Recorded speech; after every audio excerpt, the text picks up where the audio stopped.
Fantastic atmosphere. It's Friday night footy. Tigers, Maggies, two of the great clubs in this city. Monkhorst. Little handball didn't go far. Prescott away. Rombotis to full forward. At the back, Harrison held up, rather young Holland, and it's going to be bounced down about 30 metres out. Nathan Buckley has started on the ball and he's been picked up by Prescott. Harrison, we saw a moment ago, those last quarter goals against Hawthorn decisive. Richardson threw it away. Michaels, quick kick out wide. Krasiska back to Buckley. Two very important players. Buckley with a bounce and then kicks the ball to centre wing with a long one. He's a magnificent kick. Anthony Rocker got a hand on it. Monkhorst did the roving. Tried to get a kick away. It was a good tackle. Gaspar's long handball to Michael Gale. He's the one change back into the team for Richmond tonight. He's the oldest player out there for the Tigers. Front spot, good mark, Miranda. He's kicked 4 goals, 8 this season. He's been a bit wayward, but what a game he played at Cardinia Park. He's quickly on. Daffy to full forward. Michael with those good hands of his. Richardson to right away. Graham Wright forced to kick quickly with the left foot. It bounces quite nicely near the middle of the ground. James a little slow. Now gathered again here by Callaway. Callaway's kicking towards full forward. The mark is taken by Harrison. You look up the other end of the ground. I don't know whether we're going to be able to get a shot of it, but there's Sav Rocker and Bullis are wrestling. In fact, as we see there now on screen, Sav Rocker's lost his jumper and Johnny Russo has hairs up on the back of his neck. Well, Sav's got plenty on his chest. Well, down the other end where the mark was taken by Ben Harrison, he's shooting for goal from 50 metres and he gets hold of it distance-wise, but just hooks it a little, and it's through for the first score of the game and behind to the Tigers. Be a bit embarrassing, Tim, if you're out of shape and that happened to you, wouldn't it? Yeah, I would be taking my jumper off at the moment, I can tell you, Bruce. But just talking about Ben Harrison there, we'll just have a look at this again. There's the two players just having a bit of a tango there, and I'm not quite sure what sort of a hold that is. But well, Willis just a bit of a show of strength. The kick in has been marked by Wright. How'd he get his shirt off? That's what I want to know. Forced to kick quickly out to the wing. Punched away by Brendan Gale. Good disciplined football. Campbell is there, the crummer for the Tigers. Little hand passes, excellent football to Broderick. Broderick's kick to the front of the square. Miranda up high. Good punch by Mark Richardson.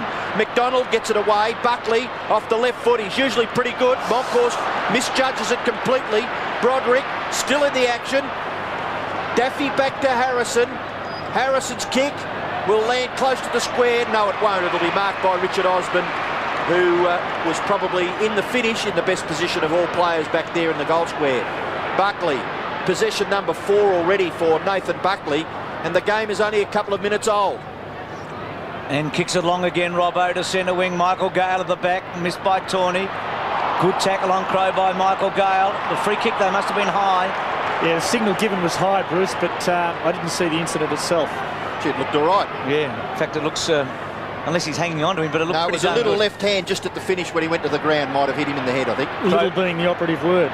Crow to centre wing.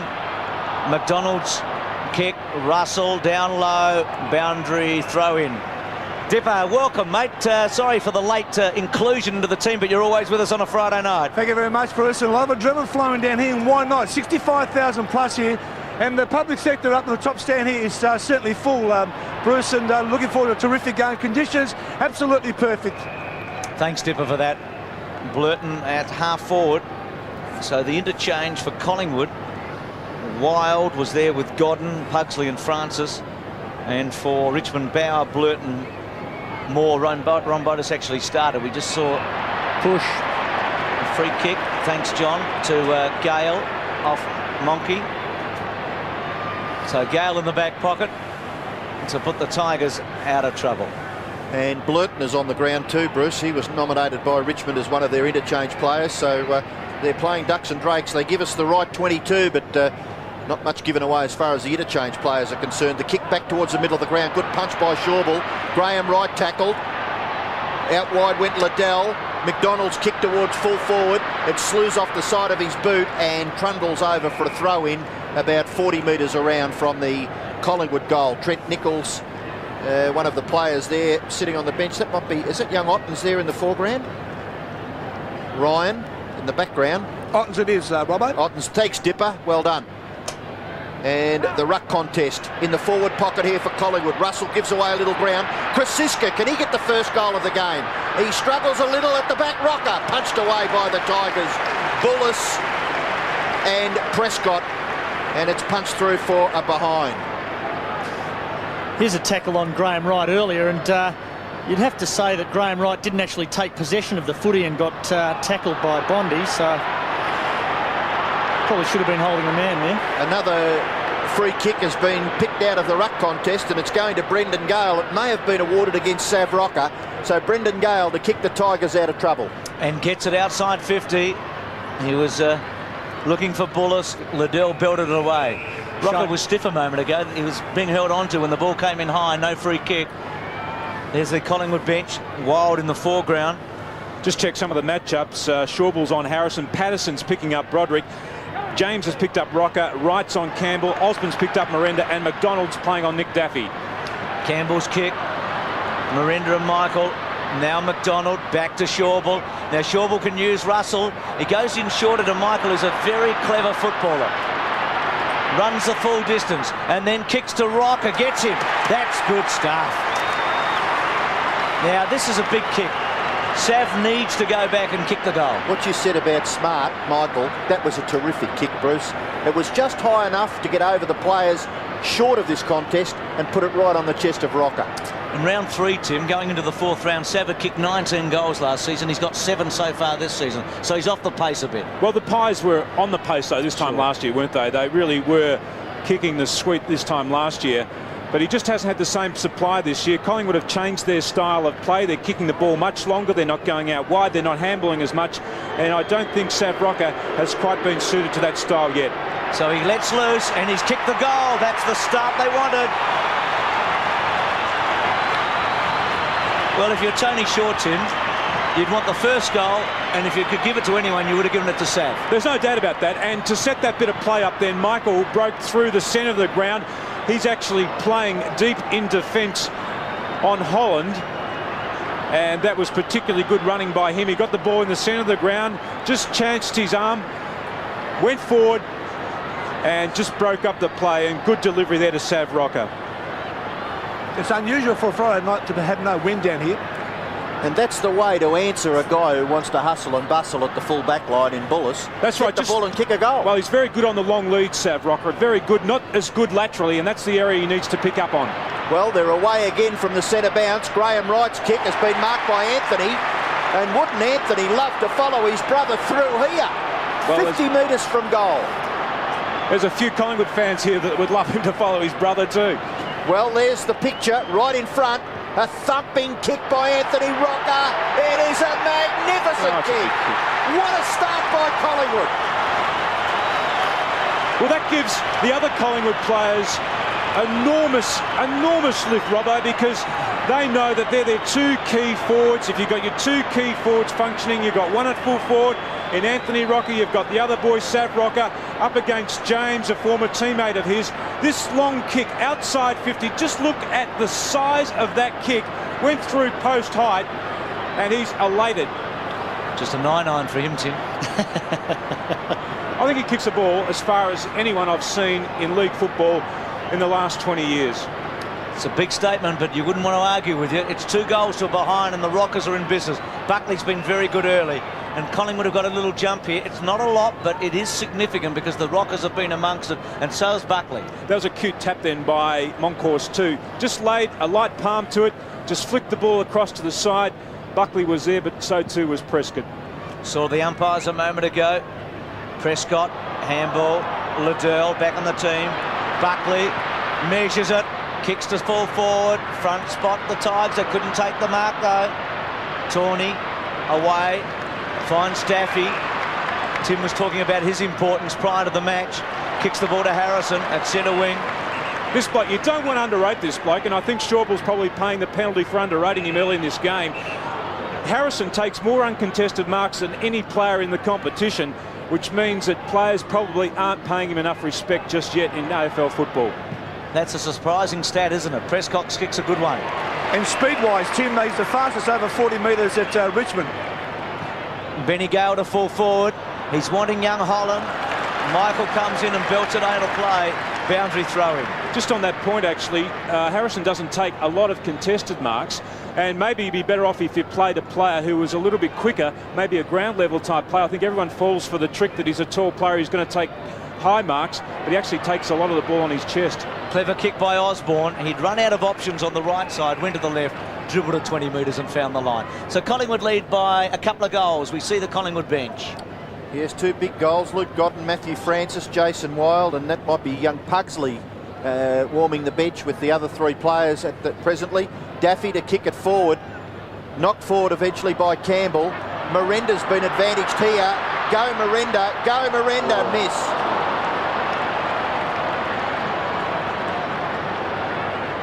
Two behinds to the Tigers, 2 goals to Collingwood. He went for the leggy, and he should have gone for the offie. Not much in that, and he's one of those players at ground level that Richmond rely on when they go forward. And in contrast, that's where Collingwood need to find themselves to players tonight, as we see that huge MC crowd building here tonight. 12 minutes left in the first term. Collingwood have got the only goals through the Rocker brothers. Kick into the centre. Wright does well, courageously goes back and confronts Brendan Gale. Michael Gale at the back to Harrison. Harrison out wide, and it's taken by Rombotis. Rombotis for Richmond towards centre half forward. At the back, Buckley. Wide handball to Krasiska. In support is Patterson. Doesn't mind a run. One bounce, steadies. Kicks towards full forward. Sav in front, punched away by Bullis. The crumb gatherer could be torn. He's confronted by Watson. He's holding the ball. No, play on. Michael Gale goes back to Bullis. Bullis's kick, well smothered by Krasiska. Difficult ball to handle, but he did it very well. He's kicked to full forward. Aaron James, the 223s, and Anthony Rocker. Watson, 3 goals to Collingwood. Terrific play by Anthony Rocker. Summed that up. There wasn't much space or time, and he got it to Watson. That was brilliant play then by Rocker, just to get back onto the ball. Watch this. He contests the mark. Nobody at ground level, goes back, does it himself, and just squeezes a handball out there to Watson. And he's a very smart player too. He's been picked up by Duncan Callaway, so obviously Richmond showing him a lot of respect. Well, wonderful skills by the handball and also by the kicker at the end. So Collingwood by 16 points. Anthony Rocker gave an exquisite handball away in Perth a couple of weeks ago against West Coast, and that one tonight was so effective. Campbell held on to free kick. He played for it on right. Actually been penalised for incorrect disposal. So I think we'd all have to have another look. Yes. Gee, yes. Sorry. Yeah, I agree with you. I mean, he certainly didn't take possession of the ball, in my opinion. Michael gets it from right. So things are happening for Collingwood. Buckley could kick this. Let's go. Bang. Have a look at this one. Going and going and going. Oh. It's a goal. A beauty. Oh. Only he could do that. Outside 50. Oh. That is an enormous kick. Already, he's had 5 kicks tonight. Once again, Michael finding himself some space. 1, 2 steps. Oh, look at how high it was. Very similar, actually, to Mark McCurry. We saw him on Monday against Carlton off 1, 2 steps. And those 2 players are very similar with the distance that they're able to generate just off a couple of steps. And Geeshan on the phone now, he has got some problems. Had a start like this last week. They're able to sort themselves out, but they're certainly on the back foot now, Richmond. Who'd win the contest, Anthony Rocker or Nathan Buckley for long kicking, Bruce? I'm still with Sav. Are you? Oh, Anthony. Oh, fantastic, wasn't it? Well, Richmond, they've been confronted by Collingwood. Now they've got to find some answers. Campbell to Harrison, very close to the line. Rombotis, but advantage there for Shawble. His wobbly old punt kick goes down the line. Beautifully controlled by Tawney. Very, very well done. And he kicks the ball with good penetration to centre half forward. The crumb gatherer is Miranda. Gets the ball away to Moore. A goal kicker in the final minutes against Hawthorn. Too far, Robbo, too far. Too far he ran. He's allowed to run 15 metres, and that's probably about 10 steps for a bloke running flat stick. Let's count them. 1, 2, 3, 4, 5, 6, 7, 8, 9, 10, 11, 12, 13, 14, 15. Wrong bloke. Yeah. He went too far. Well, Collingwood are going to go forward again. Patterson straightens up, kicks towards full forward. Rocker! Does it matter which one it is? Have a It's shot. Sav on this occasion. Have a shot, Robbo. He's 50 metres from goal. He's going to go short. Oh, no. Doesn't Ridiculous. work. Krasiska couldn't take it. Kicked away by Blurton. Back towards the middle of the ground. Buckley hasn't. He started in some sort of fashion. Just taps it to McDonald's advantage. Then Liddell, and Liddell out wide. The mark taken by Watson. Collingwood, just the urgency of their game is sensational. The ball to full forward. Tarrant couldn't do much with that. Kicked away by Brendan Gale. Out wide. It'll bounce and bounces away from Watson. Close to the line. Watson can't do much with that footy. And it goes over for a boundary throw-in. Why wouldn't Pies- Sav have a shot? Lack of confidence, I would Well, think. he should be. He should full be. of it now. His confidence should be high, but I still think that probably going into this game, his confidence was probably almost at an all-time low, and he just needs to go back and put those ones through. At least have a shot for goal. As it was a 50-50 kick, which wasn't on. Good kick by Russell to full forward. Tarrant, Blurton, under pressure. So's Bullis. He found a way. Bullis, well played. I've liked Tawney early tonight. He established himself at the end of last year. Geeshan obviously likes him too. Comes away, touches it once. It's got Michael Gale very short. He'll go further. Miranda a target. Osborne with him. What a remarkable player Osborne is. I mean, to think that he's still going. He started in 1982. I think actually his first game he tagged me. Did he? You both would have been kids. Yeah, well, yeah, we both were actually. Yeah, we're both kids. But just on one point there too, also the AFL website there. That wasn't happening in 82, was it? No, .afl.com.au. Just to finish that point, also Patterson has been getting a number of kicks. He's picking up Broderick, but he's doing a lot of damage for Collingwood in the midfield. Brendan Gale high, Shawball getting back with Harrison, and it's out of play. So Richmond are 2 behind. Collingwood are 4 goals. Andrew Shawball there, who's a very, very important player to Collingwood. He's really their key defender. He's not tall and sometimes gives height away to a key forward, and it is a problem at times. Holland and Michael. Well, not that much difference in the team stats, but Collingwood very direct, getting much more use out of their ball handling. Buckley now towards half forward. It goes over the top of the players, but Sav Rocker's there to judge it. Back to Scotty Russell. He's had a few important posies. Tarrant in front, couldn't take the mark. Back goes James, in goes Watson. Watson tries to get it back to the advantage there of Fuller. Fuller still, kick smothered off the boot. Richmond defence under enormous pressure. Rocker confronts James. Good stuff. Fuller again with Callaway. And look at Watson go in and make it difficult. There's been a free kick paid, Robbo, for a high tackle. I'm not sure which way yet. Actually, it wasn't Watson, it was Anthony Rocker, and is he pumped a bit? Callaway. That's inspiring play by Collingwood.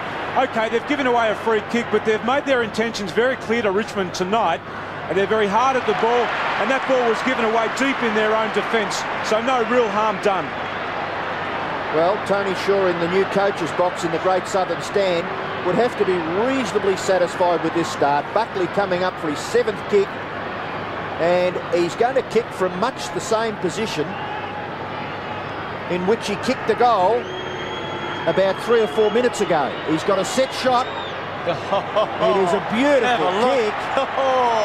Oh, it's hit the post. And you wouldn't believe it, would you? It was another 60-metre kick. It hit a long way up the post. And the Collingwood fans, plenty to shout about early in this big game at the MCG. Danger signs for Richmond too. That was Buckley's 7th kick. He's had 1 handball, so 8 possessions in this first quarter. Prescott's either not the man for him tonight, he's got to tighten up, or Richmond have to find themselves someone else to go with Nathan Buckley, and that man could be Darren Gasper. Gasper to Moore to Broderick. Beautiful kick. Measured it wide to Rombotis at his 3rd club. About 80 metres from goal. Holland gives him a lead. Kicked 5 last week. They go to the pocket. Harrison was at the back. Belted away. Miranda, left foot to the front of the square. Good option. Chance here. Front spot was Otten's. Harrison, gee, had it for a long time. Holding it. He had it forever. And Richardson to take the free kick. Goes short and wide. Liddell. Long, got underneath it a bit to half-back centre wing. Russell there, clever, good hand. Beautifully taken by Krasiska. Finds some space, delivers to centre half forward. Rocker can't get there. Well done by Gasper at the back. Kellaway keeps a cool head and cleverly finds his man in Tawney. Tawney has the football. He's about 45 metres from goal. That's the Collingwood goal, that is, and he kicks it out wide to Blurton. Blurton now with just time to assess things. They haven't kicked a goal yet, the Tigers. The quarter is more than half over. Krasiska in front, couldn't take the mark. Well done there by Liddell. Osborne, back to McDonald, in short. Monkhorst, important player. When he plays in this Collingwood team, they all seem to be just that little stronger. James at centre half back for Richmond. Out wide, Brendan Gale. Anyone to kick to? Down the line, out wide. Bounces a little awkwardly for Harrison, but he's got time to recover. Kicks it into the middle, and fortunately for him, it was Campbell and Wright, and Campbell has marked for the Tigers. That's one matchup that's going to trouble Collingwood tonight. Schauble on Harrison. I think Harrison's just too mobile for him. Campbell's kick to within scoring distance for Richmond. The Crummers, McDonald's got it for Collingwood, and he shrugs the tackle. He did it pretty well. Mark Richardson squeezes a little kick out. Watson runs onto it, kicks from the wing, puts the Richmond defence under pressure. Rocker's got it again. He has started exceptionally well, Sav Rocker, and if he believes in himself tonight, he'll kick 8. Interesting, Tim, the Watson kick is obviously they're going to go long tonight every time, aren't they? Well, they've been going long all year. The thing is that they haven't been marked. Collingwood haven't had a player who's taken more than 10 contested marks this year, and that's one of their problems. They've got to get the players in the forward line. The players they go to all the time, we talk about the money men in football, these are the money blokes. Sav Rocker, Anthony Rocker, they fill the 2 key positions in your forward line. If you're going through them, if your game plan's around them, they've got to be taking the ball. Well, he kicks from about 35 and he slots it straight through. 2 goals to Sav Rocker. Good start by the key forwards for Collingwood. The Rocker boys, they've got 3 of those 5 goals. Well, they've just been quite brilliant the way Collingwood have been able to get the ball quickly into their forward line. We just talked about it a moment ago, how quickly they've moved the ball from defence. They're able to win that hard ball there through McDonald, who got it across, and then Watson just kicked the ball long, and good body play here by Sav Rocker. Oh, what a start now. This is growing, isn't it? I mean, we're getting to danger stage. No, but this happened to the Tigers last week too. They were down 8-1 at quarter time, and they came back from that deficit. So this is not unusual territory for them. They had to work their way back into it slowly. But I think Jeff Geeson's just got to start tweaking his game plans. We see Duncan Callaway's now gone on to Nathan Buckley. Interesting move. McDonald out of the centre, floats one to centre half forward. Rocker attacked it beautifully. Little give was okay. Crow gets his foot to it to fall forward. Is that a free kick? Yes. It is. Collingwood again. I think it's the new boy Pugsley too. It's the kid. Well, Prescott's having a dirty night, isn't he? He's just been shifted off Nathan Buckley, who's had 7 kicks already in this first quarter. Goes straight down to the back pocket, picks up the young kid Pugsley playing his first game, and he's given away a free kick and almost a certain goal. He's only about 15 metres out, almost directly in front. They say he can kick goals, this kid. He's a very active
distance.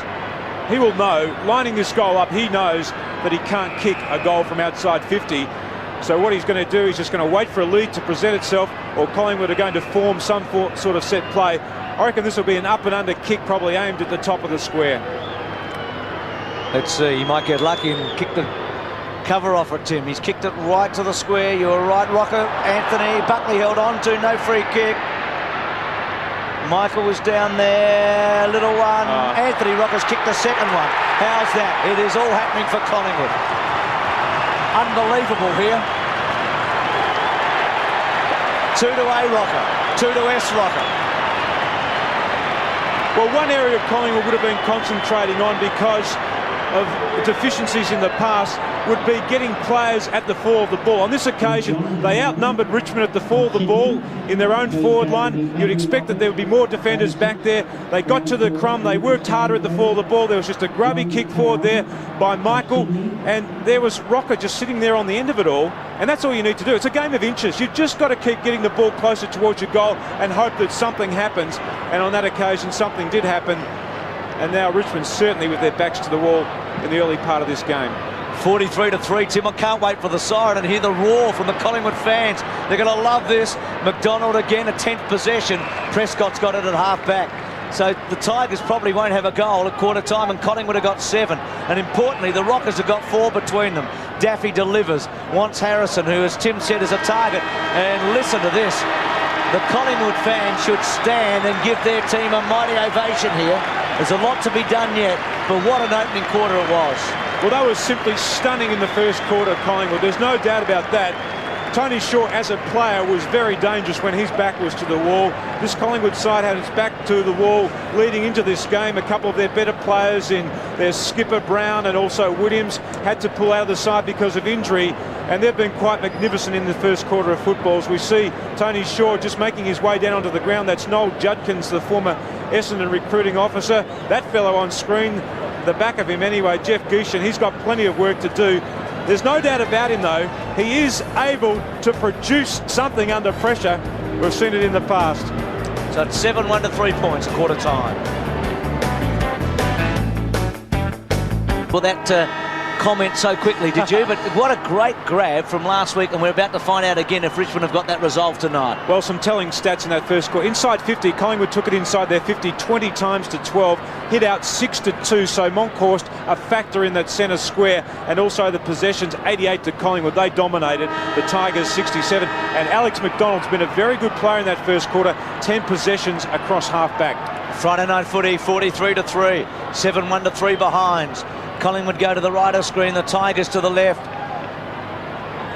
Monkhorst, McDonald, well, you spoke of him, Tim. Kicks the ball well and truly inside 50. Quick kick away by James, didn't go far. Watson, good hands. Krasiska, high ball, a floater to the pocket, difficult to mark. Fuller did a wonderful job. Boy, that was good. Buckley breaks through. Smothered though by Bullis, only went about 10 metres to him. Patterson across the line, out of play. Robbo, I think you're a bit worried about the motivation of the opposition compared with maybe last week. Gee, this was close. Top effort, wasn't it, by a young player? You just about play it, wouldn't you? Just didn't control it. I just think that the opposition this week as compared to the Hawks we know are very inexperienced. This is a much more experienced lineup, Collingwood, that are facing Richmond and the 7-goal deficit.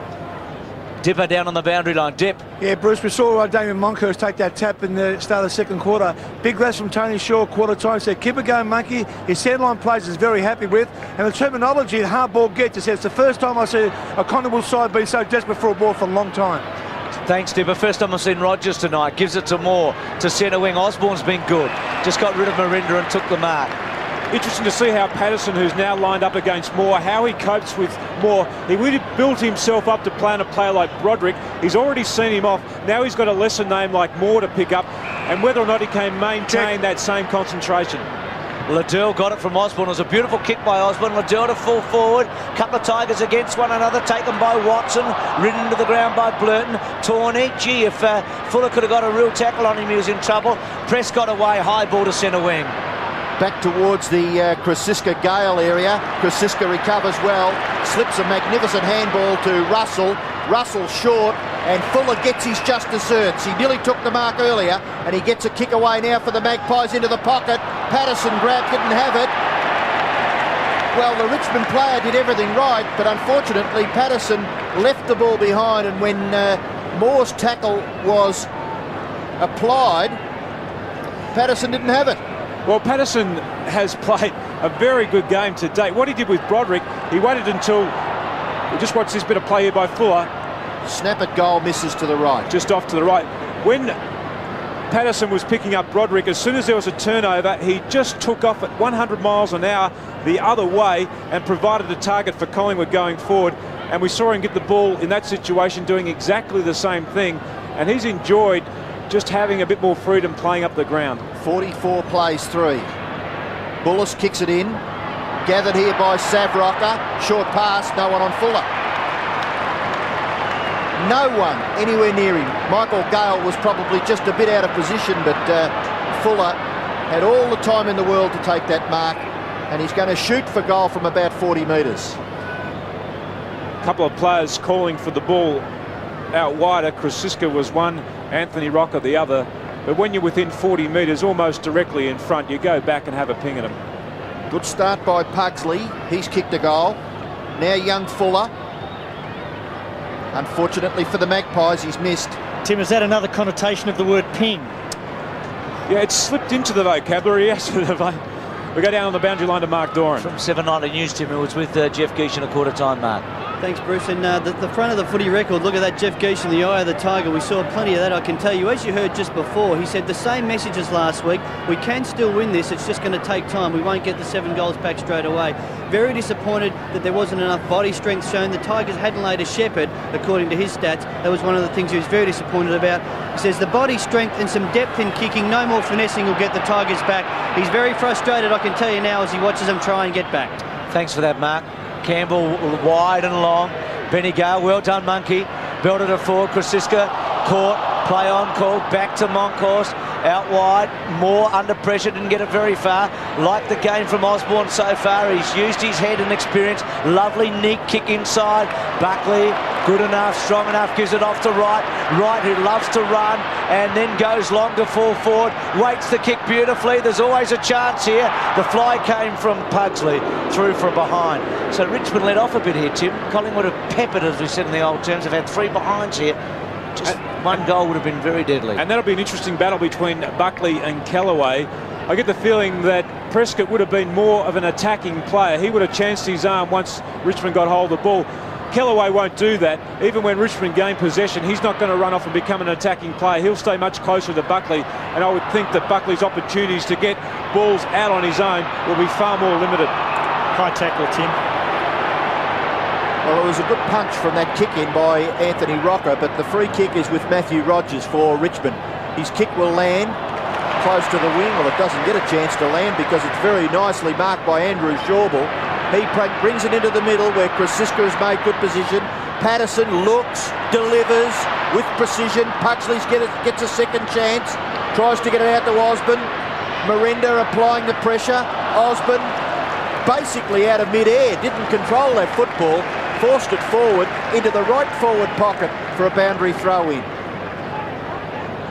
There we see Moore on the bench. He's been taken off Patterson. Patterson's now out there picking up Campbell, so he's having a busy night. Boundary throw-in, Otten's onto the ground, Fuller. Now Tawney does well. But gee, they're under a bit of pressure though. Those Magpie forwards are working very hard to keep it in the danger zone as far as Richmond is concerned. High flyer there, couldn't take the mark. Rogers kicks it forward, but well marked by Shawble. So his recovery since an onslaught by Harrison early has been very good. Now Bauer to James. In turn, Bauer takes it back down the middle of the ground. Can the Tigers get a goal out of this? Good mark taken by Holland. Handballs it away to Daffy. Daffy shot for goal. They just can't buy a goal, the Tigers. We're into the second term and they've kicked just 4 behinds. That was far more positive then. That was the first time this game we've actually seen free running Richmond players going through the centre of the ground. Bauer, the new player, providing the run. And that's what's happened because Jeff Geeshan's had to shake this side up. He's turned it upside down. Now he has a couple of new players out there on the ground, and Collingwood are now going to have to adjust to those new players. And that's when you can gain some momentum, when you throw your side around like this. Collingwood now, perhaps Tony Shaw in the coaching box on the back foot. It's a good kick by McDonald, Tim. He found the line from a long way out. Monkhorst, Russell, well done, Watson. Provided the Shepherd. Russell, clever's having a good game. Back to Watson. Watson delivers inside, probably the wrong option. He's gone holding the footy. Well, no. Gee. Thought Campbell had him, but it'd be a bounce. Well, obviously, Marty Ellis didn't think that he'd had an opportunity to dispose of the ball before he was tackled, but certainly looked as though he did. He's taken a few steps. He's had a look over his shoulder. Didn't kick or handball. That's holding the footy, as you called it, Bruce. Prescott, in fact, got a free in the end for something else, and James has got hold of it now. It's a huge crowd here. It's actually built up quite a bit since the start, with the biggest crowd of the year. There'll be over 70,000 here tonight. Buckley got it from Shawbull, delivers. Look at this. Now, Rocker can kick a goal. Anthony Rocker, 50 metres out. Hooks it. Is it coming back? He's missed. He really could have gobbled it up behind. So Collingwood missing here at the start of the second quarter. They have kicked 4 consecutive behinds. You're going to bounce, Robbo? I thought he could have gone a bit closer, didn't you, Tim? Maybe? Look, I think he did the right thing. He settled himself. He steadied himself. He ran at the goal. He was certainly within distance. But under those circumstances, players sometimes just don't get the required accuracy. And one wonders how he gets out there on his own like that. Well, the Richmond players all went forward. When that turnover occurred at centre-half forward, Shawbull took the mark, and James, who's lined up against Rocker, moved up the ground too, anticipating that Richmond would have possession of the ball, and that's when he got caught offside. Nathan Bauer, who has come onto the ground in the last few minutes, has already had 3 possessions. He's been vital. Holland to Rogers. Rogers, goals for the Tides. Good kick by Matthew Rogers.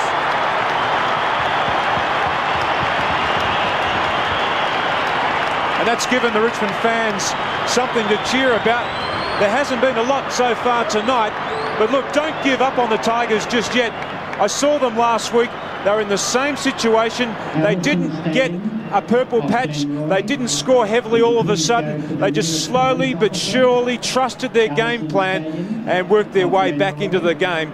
I'm sure that's what Gushin said to them at quarter time.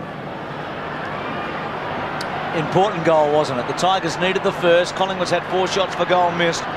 47-10. It seems ridiculous to say it, but you feel a tightening now, don't you? That Richmond sense they're still alive, and as Tim's been saying, they were able to do it last week. Why not again? Campbell's kick, good effort by Gale, but free kick against him goes to Richardson. I said good effort. It was a good stretch by the big fella. Chris has been on his own so much tonight, and he gets to Russell, who's also had a lot of the football so far in this match.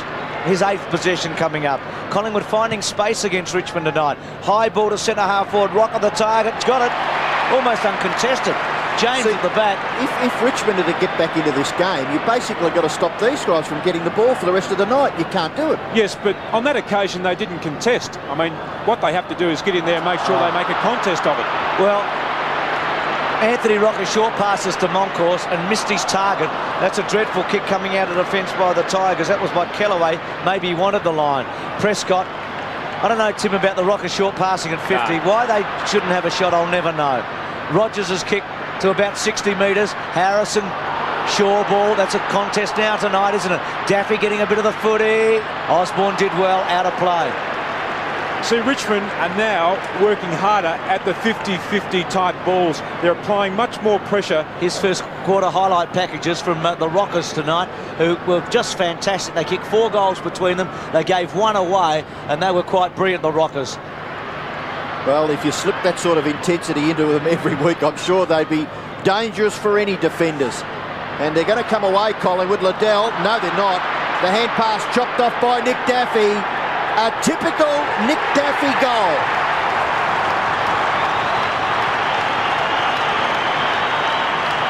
Tigers have kicked the last 2. Well, it's a game of mistakes.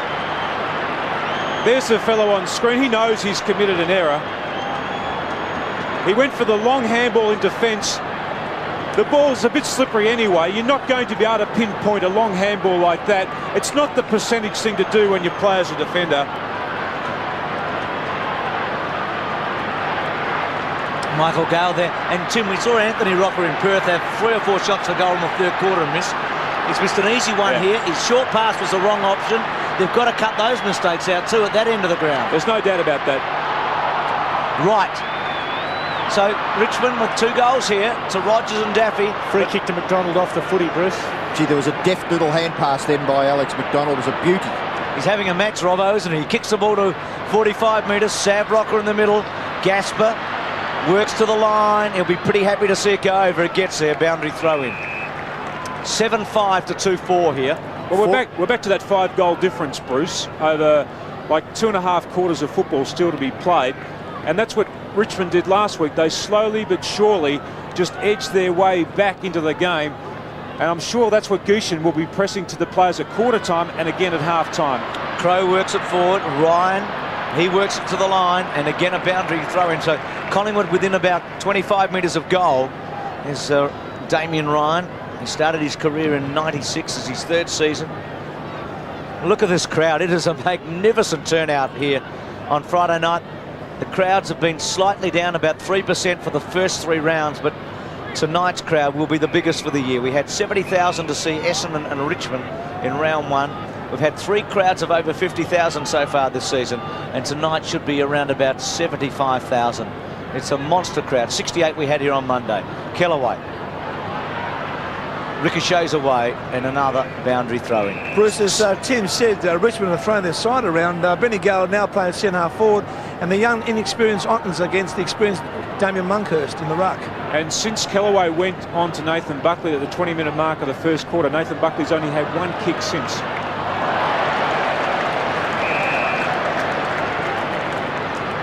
There's some good pressure applied there by Collingwood to force an error from, I think it might have been Ashley Prescott, was it? No, might have been Rombotis. Russell's kick goes right to the goal line. Good mark, Anthony Rocker. Now this is what I'm talking about. If you can't stop these 2 blokes from getting some chances up within their forward 50. Yeah, you're quite Look right. at this. You're quite right. Terrible defence by Richmond. Easy goal to Collingwood. Pugsley's kick 2. Well, they were caught napping on that occasion, but what I was about to say, Robbo, if we go and have a look at this mark situation once again, we ended up with 3 Richmond players. Neither of them got a run at the ball. One of them had to get a run at the ball. One of them had to start this pack. Look at this.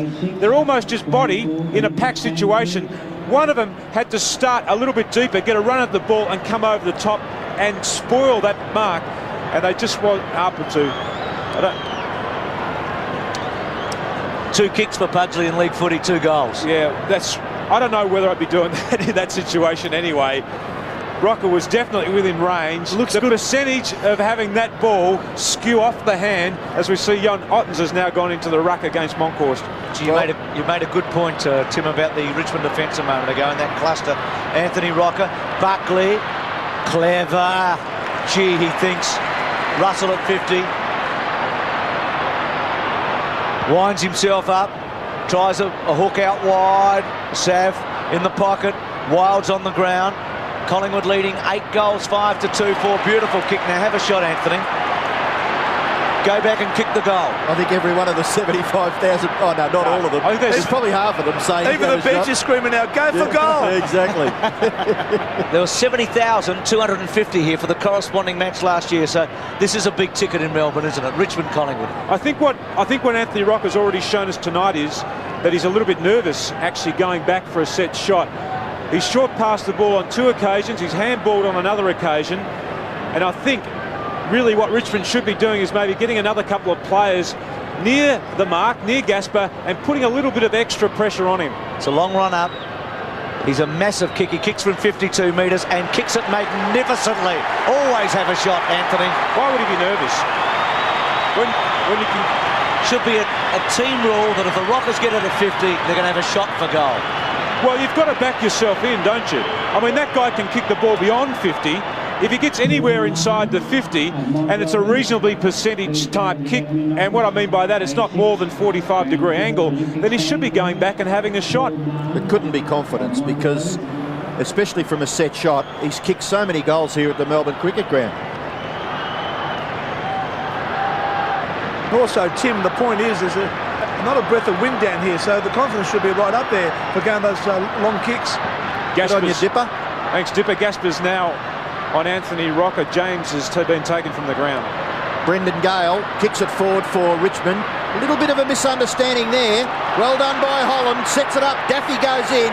He won't miss that, Nick Daffy. Just a little bit of a misunderstanding between the two Collingwood boys, and young Ben Holland swooped on the opportunity.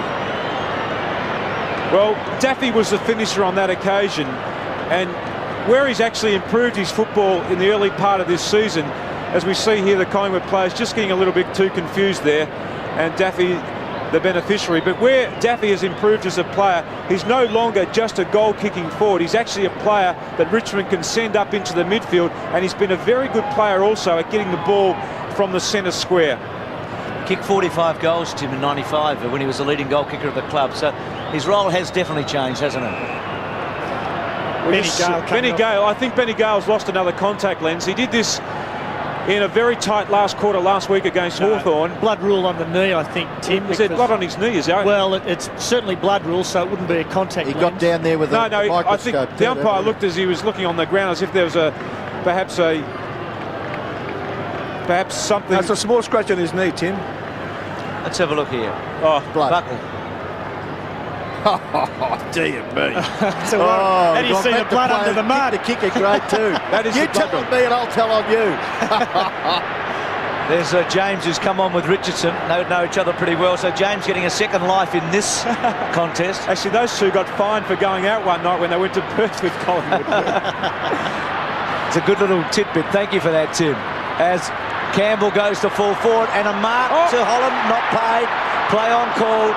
Had he taken it, John, the second time would have been a mark, wouldn't it? Oh, for sure, yes. And if it had then been jarred out as he hit the ground, the umpire still would have paid it, because if contact with the ground causes the ball to fall out, the umpires are instructed to pay the mark. But here we see he doesn't actually take the footy at any stage. Great super slow-mo shot there. Good camera work by the Seven crew. Miranda Ward's full forward.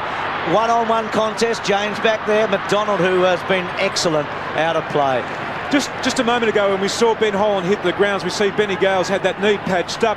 We saw Holland hit the ground, and his first inclination was to actually smother the ball with his body. As a forward, you have to keep the ball alive at every opportunity. Well, he did well there in the ruck contest, not able to do anything better than a behind, but pretty good effort by a youngster. Just played a handful of games. Brendan Gale is onto the ground. Broderick takes Blurton's place. So Brendan Gale back into the action. He only spent a couple of minutes on the bench to have that left leg attended to. Richard Osborne receives the kick in, kicks it high towards half-back Richmond. Mark taken by Holland. There's no one to kick to. He's just going to have to hold it up, kick back in board. Just going to buy a bit of time here so they can set something up deep in their forward line. There's no one to kick to. Daffy goes forward. High. It's within scoring distance. Mark Richardson misses his target, which was Andrew Schauble. Hand pass is good. Buckley might help them out of a spot of bother.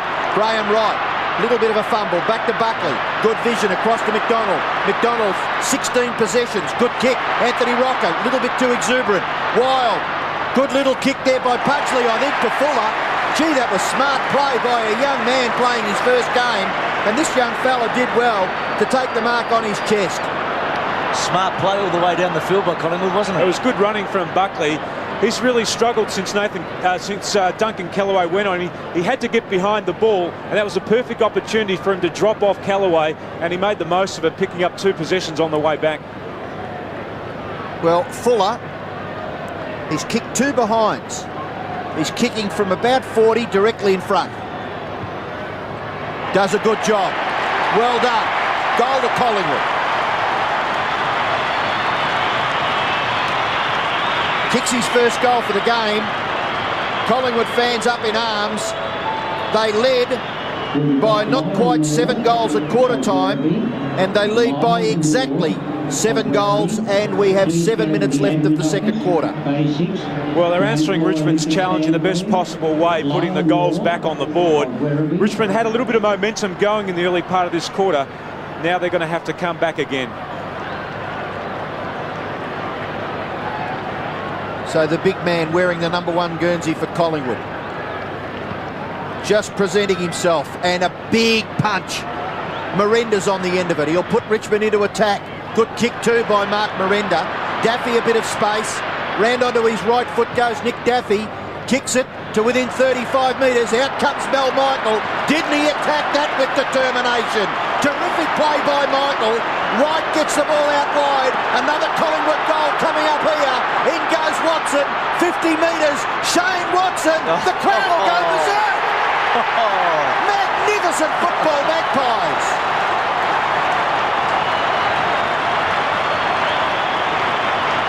It's good stuff, Tim, isn't it? Well done, Robbo. Great call.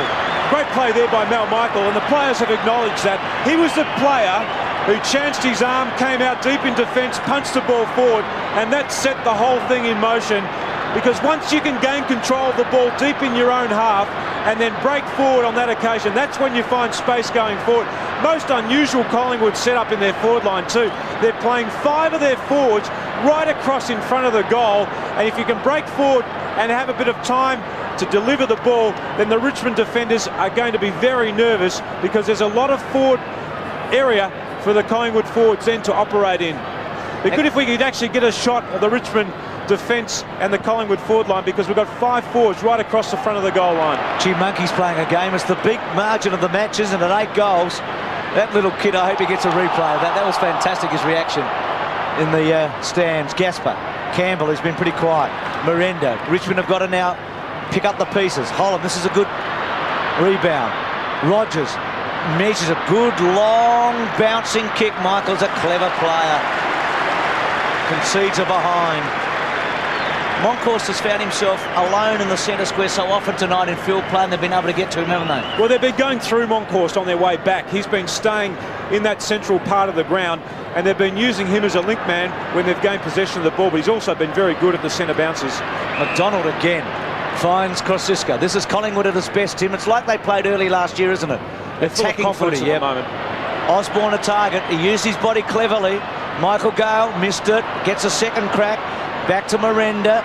Kellaway. They've just got a fit of the fumbles here. Russell with pace. Floating kick hard to mark. Not for this fellow.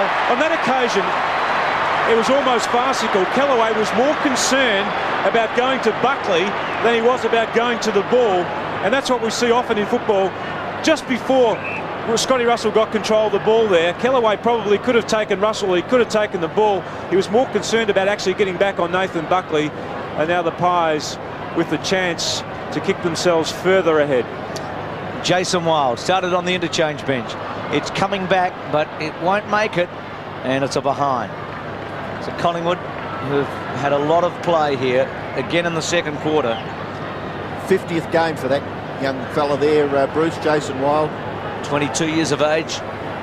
So a little milestone for him, Robbo, as Bullis to bring it back in. It's 8 goals the margin, 11-6 to 3-6. Bullis gets pretty good distance. Excellent punch by Buckley. Knocked forward by Krosiska. Patterson just been a little bit out of it over the last few minutes. What's happened, Robbo, is that Richmond brought on Bauer. Bauer is now playing a defensive role on Patterson, so the roles have been reversed. And Patterson, who was finding himself a little bit of space when the ball was turned over, is now being shut down by Bauer, who's playing very close. Well, he was good, wasn't he, Stephen Patterson? He'd had 9 kicks, and gee, that wasn't very disguised, was it? No, it's a free kick, surely, against Campbell. Well called, Robbo. Well, the umpire was right on the scene. As a matter of fact, he was out of bounds, the umpire. Does that pay for anything, John? No, we'll go into that later, eh? Big punch by Bullis. Bauer. Patterson desperately tries to hold it back there for Collingwood. Keep that Richmond defence under pressure, and the umpire quickly on the scene to bounce. Well, the Tigers really need, we're 26 minutes into this second term, I think for them to have a chance of getting right back into this game and even perhaps winning it, they've got to go in at half-time with a little bit of momentum. They've got to kick themselves perhaps 2 goals in time on now, and that gives them a little bit of hope, a little bit of confidence, and something for their coach Jeff Geeshan to work with at half-time. And they've got plenty of time, Tim, because there's just under 5 minutes remaining in this first half. Collingwood again push forward. Also means that the Woods have got some time to even add to their score. Gale, under pressure, finds the line.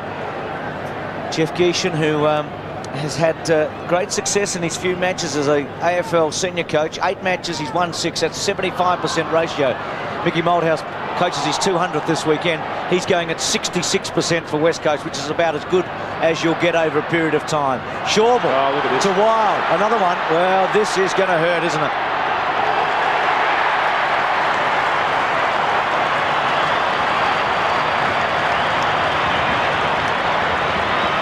Collingwood absolutely killing Richmond now. Shawble coming from centre half back to do the damage. Fought back well, Andrew Shawble. Look at this, big pack. A couple of Collingwood players down. That's where they've been deficient in the early part of this season, getting the crumb while providing the support. And just watch this late Shepherd also by, I think it was Watson, just comes across and Shepherd's for a while. That's a confident side. Well, just missed the goal umpire Jason Wild with that shot at goal, but it went through for another Collingwood goal. They've kicked 12 in the first half. It's a terrific effort by the Magpies. Bauer and Patterson.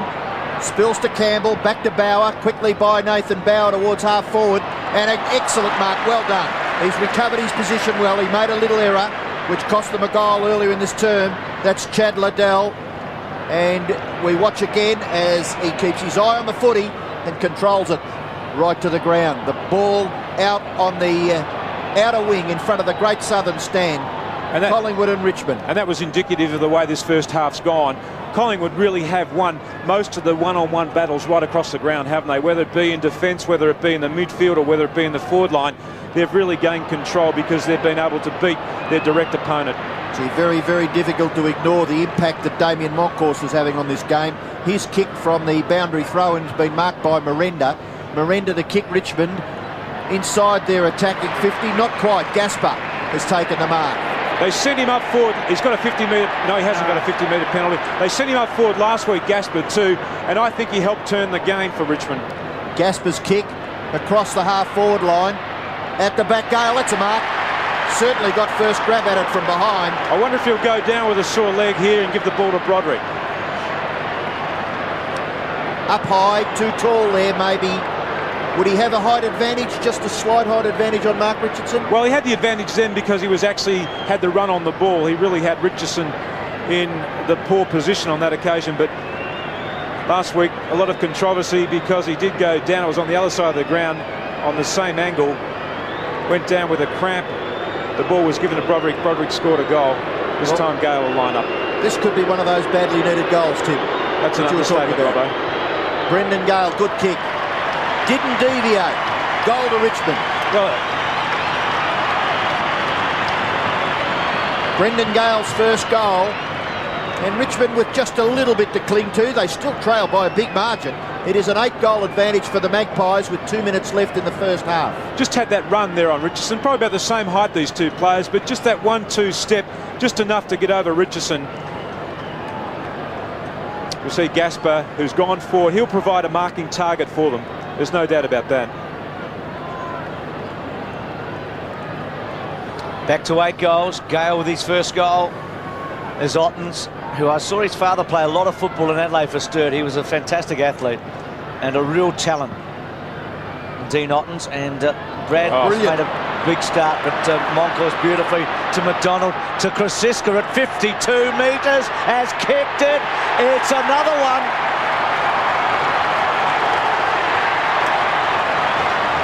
Bullis is wild.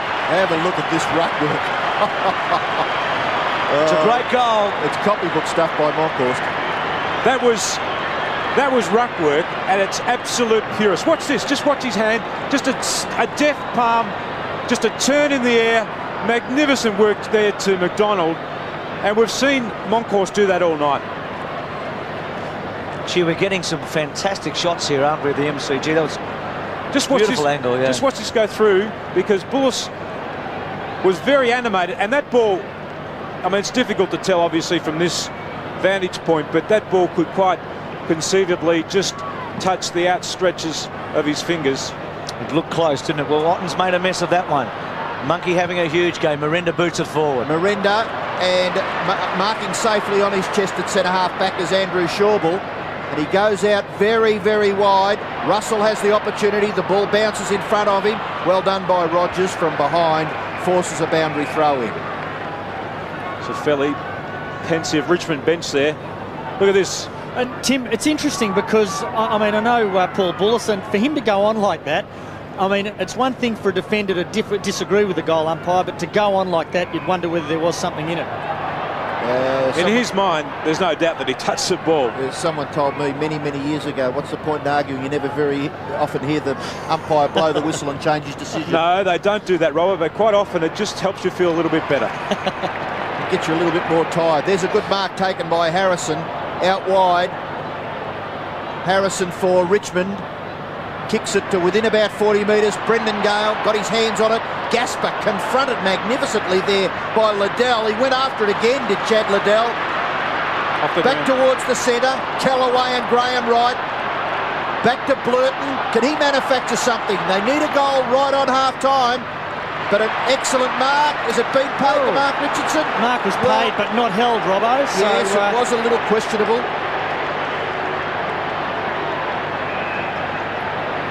84 plays 30. Collingwood, if they got time, they can go down the ground here. If Richmond aren't careful, Krasiska's kick out wide. Watson's got rid of his opponent. The ball bounces nicely for him, and then he lets himself down with a poor kick off the left foot. Out on the full, free kick for Richmond with 21 seconds left to be taken by Aaron James. James goes long. The ball lands approximately at centre wing. Watson again quite contented there to see the ball over. And probably that will be the last play of the first half. Brilliant first half. Collingwood kicked 7 goals in the first quarter. They've kicked 6 goals in the second term. And Richmond have managed just 4 for the match so far. Moncourt still working very, very hard, even at ground level. He's got a big heart, hasn't he, Damien Moncourt? He's had 6 kicks, 4 hand passes and 13 hit-outs. And go and have a rest, you've deserved it. It is half-time at the MCG. Magnificent crowd, beautiful conditions, perfect night for football. And we are being shown something as Damien Moncourt. Well, you really haven't got much to blue about Damien. You can go off with a big smile on your face, especially if you look at that scoreboard. Collingwood 13-6, Richmond 4-6, the Pies by 54 points. And one of the most pleasing aspects for coach Tony Shaw, apart from the obvious, is the fact that he's had, I think it's 8 goal scorers to half-time. It hasn't relied just on the Rockers. Certainly they've been terrific focal points for them, but when they've gone forward, they've had contributors who've been flankers, they've had midfielders, they've had players streaming from defences. We see the Collingwood players there just gathering. They're full of confidence at the moment. Tony Shaw would be pretty happy too with the way things are going. Brown's out of the side. Damien Moncourt's probably one of the most senior players at Collingwood now, and I'm sure that is where his benefit has been for this side tonight, because they have got a number of inexperienced players in their lineup, but just the fact that they've got the experience in Moncourt, and he has controlled the game so beautifully from the centre bounce situations, as we see Gale, who's about to come up against him at this centre bounce. Ottens did most of the ruck work, particularly in the latter part of that second quarter. Gale now going back into the ruck. Broderick back on the ground, and wouldn't you know it, Patterson is back on him too. Friday night football at the Melbourne Cricket Ground. The start of the second half, Collingwood leads by 9 goals. Richmond has come from behind a couple of times this year to win. They need to produce something very, very big here to get back into the match, let alone take the points. Collingwood has been so good. And they've made their intentions very clear at that first contested ball there. Broderick went in extremely hard. Only had 3 possessions in the first half of football, Broderick. So he's obviously not happy with his contribution so far. And I dare say Jeff Gushin, Robbo, wasn't too happy with his contribution, although we see him on screen now, he looks pretty happy. I don't think he's too happy with Stephen Patterson. He's just knocked him over there, but the umpire saw that as nothing much. Harrison kicks the ball back towards half forward for Richmond. Michael is the first to recover. He's quite an athletic young man, Mel Michael. Does well to Shawbull. He's got a player in support in Osborne. Osborne, Richard, be careful, you're gone. Gasper the tackler. Ball spills over you. A little fortunate there, Richard Osborne. Yeah, fortunately got the handball away after he'd had an opportunity. Here he bounces the footy and obviously had an opportunity to dispose, so he must get rid of it by handballing or kicking there, and did handball the ball away. Brendan Gale forces himself into a better position to get to that knockout. Callaway's right foot kick in towards the middle of the ground. Awkward bounce, not for Richard Osborne.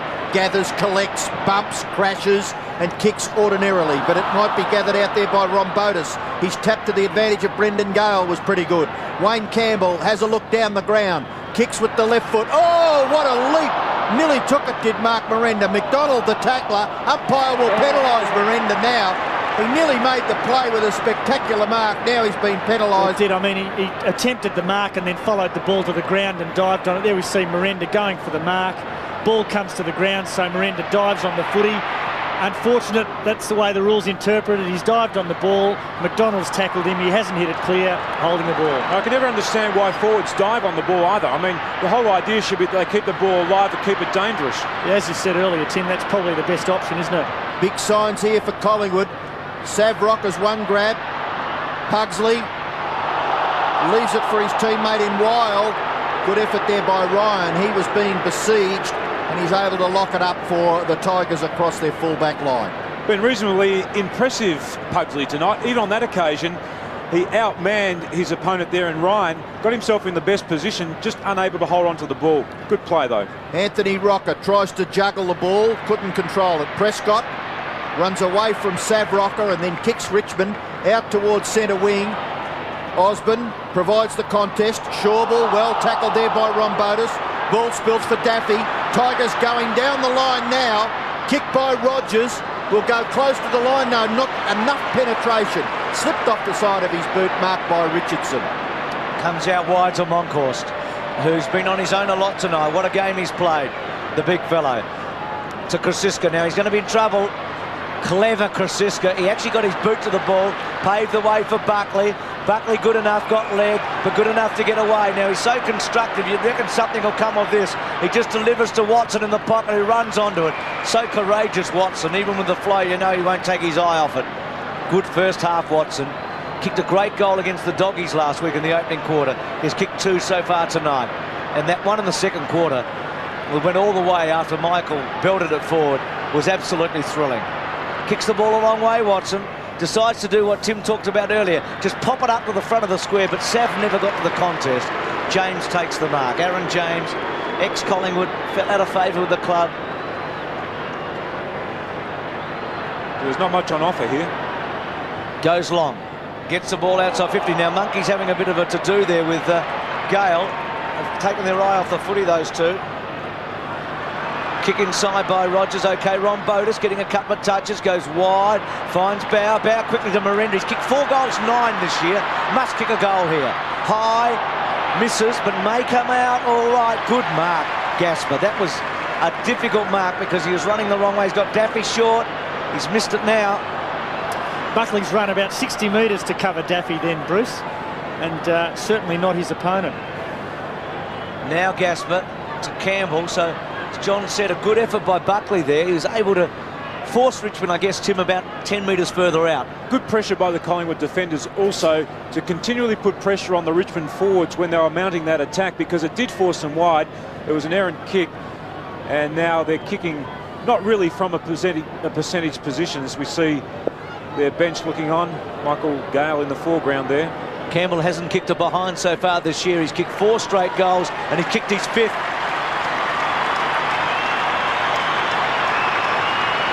Well, they all help, Tim, every last one of them, and they've got the first. There was an article in the paper about guys who are reliable in those set shots about 40 metres out. He's one of the really reliable kicks for goal. He's a very technically correct type of kick. He actually, around the ground, he tends to dink the ball a bit, but he's not bad from a set shot because he's a very straight, technical mover of the ball, if that makes any sense. So a goal to the Tigers, kicked by Wayne Campbell, his first. The margin is still 8 goals in favour of Collingwood. Gale looks as though he's prepared to lift his game and lift his intensity. Kick by Buckley, oh, strong. Anthony Rocker, Richard Osborne. Little kick, tries to squeeze it. Well done, Ryan. He knew he was going to be confronted. Away to Blurton. Blurton's kick out wide to the wing. Oh! Damien Monkhorst, nearly the mark of the night. It's been Push paid, paid. No, push paid, Robbo. Because he didn't mark it? Well, probably two separate actions. The push, then the marking attempt is deemed as an infringement. Well, Buckley gathers. Across half-back, Alex McDonald. Little kick is good for Patterson. Your poor kick can put you under pressure, can't it? I'll get back to go on, guys. So still Collingwood forcing it forward. Out wide, it's Russell. Kick is terrific. It's got to be a free kick, doesn't it, surely? The marker's paid, Robbo. John, just very quickly, what's the difference between him actually completing the mark and not? If he interferes with a play, why isn't it a free kick? Well, he's allowed to interfere as long as legitimately interfere with, as long as the ball's within 5 metres. If he has time to push and then put his arms up, then the ball was obviously more than 5 metres away. But now, well, he jumped early, didn't he? This is the ladder incident. Oh, where... this is not the same incident. No. But so the way the umpires will interpret it, Bruce, is if he has time to push and then put his hands up, then they will say the ball must have been further than 5 metres away. Well, Watson striving for distance, doesn't quite get the accuracy, and eventually taken over. It's a free kick here. It's going to Sav Rocker by the look of it. Over the shoulder. Is that the way you saw it, John? Or? Well, that was the signal given. I must admit I didn't see the incident, Robbo, but certainly the signal given by the umpire was for a high tackle. Well, a terrific look at what he's having a go at, and I'd say he's done pretty well, Sav. Well, Sav Rocker has kicked 3. His younger brother Anthony has kicked 3, and they really have led that Collingwood forward line wonderfully well so far in this game. The Magpies have kicked 14-6. Richmond are 5-6. Yeah, Bullett's got his arms around his neck. But if you do a big rewind, you go back to when Benny Gale got that free kick, kicked the ball back into the corridor, and it was a poor kick, and that's when the turnover occurred. 6 goals to the Rockers between them. It's a good return, 3 apiece, and Collingwood answer as they've done all night, haven't they? 14-6 to 5-6. That's been Richmond's problem tonight. Every time they've had a sniff, Collingwood's closed the door. Daffy quickly onto the boot, as he so often does. Gets it to 50 metres. Keeping his eye on the footy there was Campbell. Coming back to Daffy. Daffy's doing the lot. He's kicked his 3rd good effort, Daffy. It's been good. Well, we highlighted him at half-time, Tim. He has been good, hasn't he? Well, he's been one of the best players in the competition this year at actually carrying the ball into the 50 metres. In years gone by, he's probably done most of his work inside the 50, but he's actually been playing as a second centreman or a midfielder tonight. He's been good in around the centre, and his finishing has been particularly good tonight.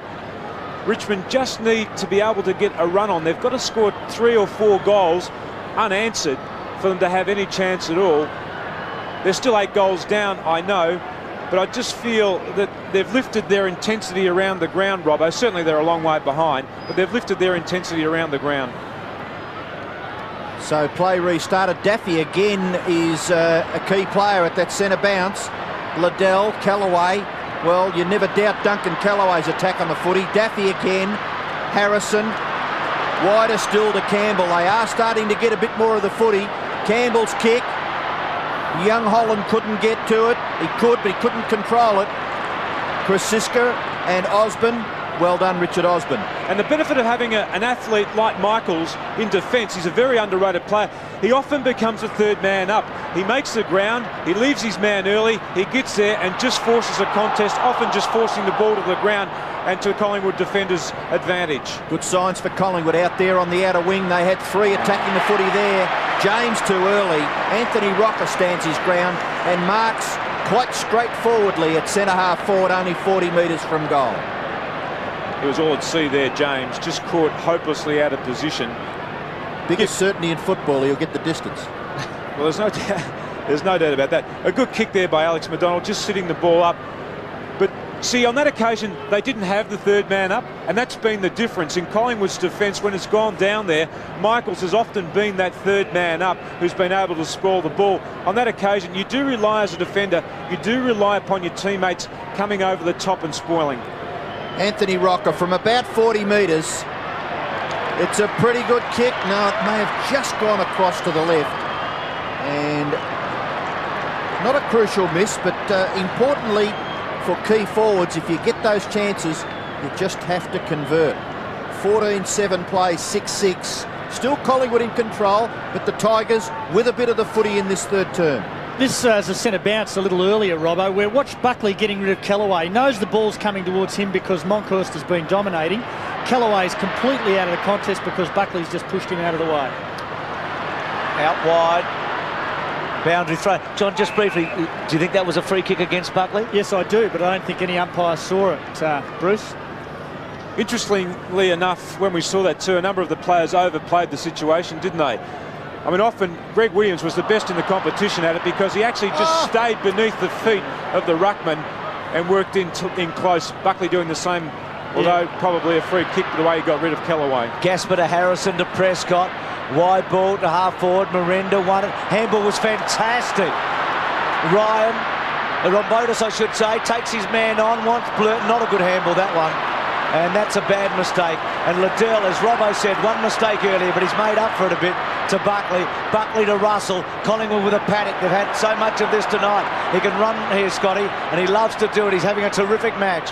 Goes from about 90 metres, bangs it to full forward. Sav caught underneath it. 3 attempts there. Gale missed the mark, probably had to take it. Bow goes to the line and finds it.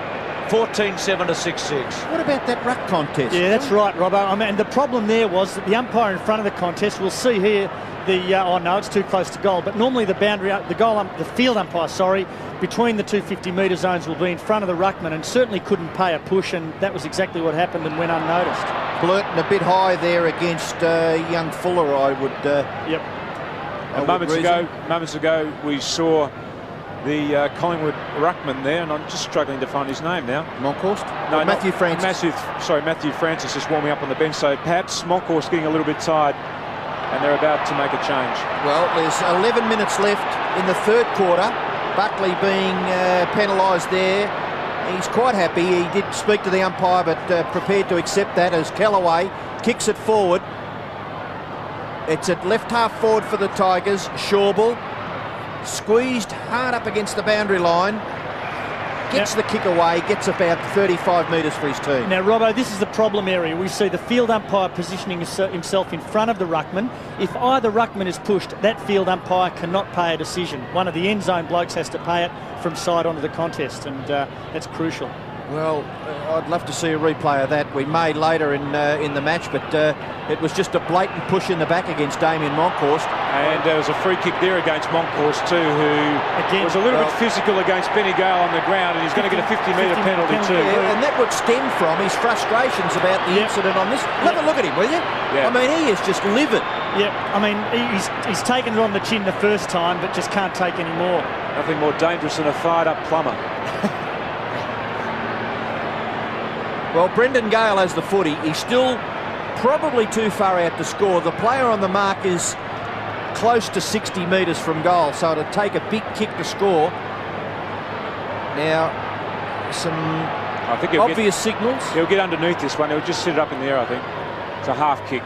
And out in front, Richardson not able to take the mark. Gasper to Daffy. Daffy squeezes it behind. It's a real problem, isn't it, when the opposition reads the signals better than your own teammates. On that occasion, the Collingwood defender got to the ball before Benny Holland did, just sitting a little bit back on his heels on that occasion. But Monkhorst has been terrific tonight because what he's done is he's actually patrolled the 50-metre square. He stayed inside the square. Collingwood have used him when they've gone forward. Gale goes deep into defence and plays across half back. Krasiska got it from Buckley. He's got it from Buckley a lot tonight, and now McDonald. And the Collingwood runner quickly out to Damien Monkhorst. Krasiska in the back pocket, goes to the boundary line. Kicks to touch. Found it. So boundary throw in. He's been good, Krasiska. In fact, the Collingwood Premiership players that are all getting a bit long in the tooth, Monkhorst, Krasiska and Russell here tonight, have all played very well, and Wright's also done a job, hasn't he? So my word, those 4 fellows, the other 2 that are still at the club are Brown, injured tonight, and Francis, who hasn't played a game so far this year. That's Tony Francis. The kick by Gale, inside 50.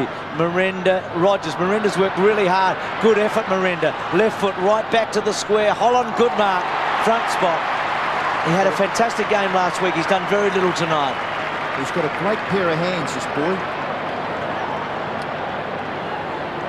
So he has to kick a goal here. He's going to improve the angle. Turns around and goals. Clever play. So Richmond get their 7th goal they squeeze a little closer. They've had 2 unanswered goals, I think, at this stage. And that's only the second time tonight that that's happened. Good play then by Miranda just to get the ball back onto his left foot very quickly. But it was also a good play by Benny Gale, who forced the ball very quickly forward and just hoped that there was someone downfield to clean it up for him. And good finishing. Well, young Ben Holland kicked his first goal just moments ago to bring Richmond back to within 7 goals. They trailed by 40 points at quarter time. They trailed by 54 points at half time, and they're back to within 7 goals. Struggle from the centre bounce. No one can really break away, and a pack of about 5 players there. The umpire will bounce. Interesting on that occasion when Benny Gale went for the big thump, thinking bigger is always best. It's not always best in a centre bounce situation. Often, if you can just get a light touch to the ball and it falls softly to the crumbing type players around the centre. That's where Collingwood have been so good tonight. Starting to reach a bit now, Brendan Gale, and getting his hand on it. Buckley gathers, kicks out wide, it bounces nicely for Scotty Russell. The hand pass, reasonably well played by Richard Osborne. I felt as if he was tackled, he was going to be caught, or if he tried to gather the ball. Tawney kicks to his offensive 50. At the back, Shawbull. Well done, Gaspar. Just hacks it towards goal. Michael. Still Gaspar and Shawbull. Across the full back line. Krasiska.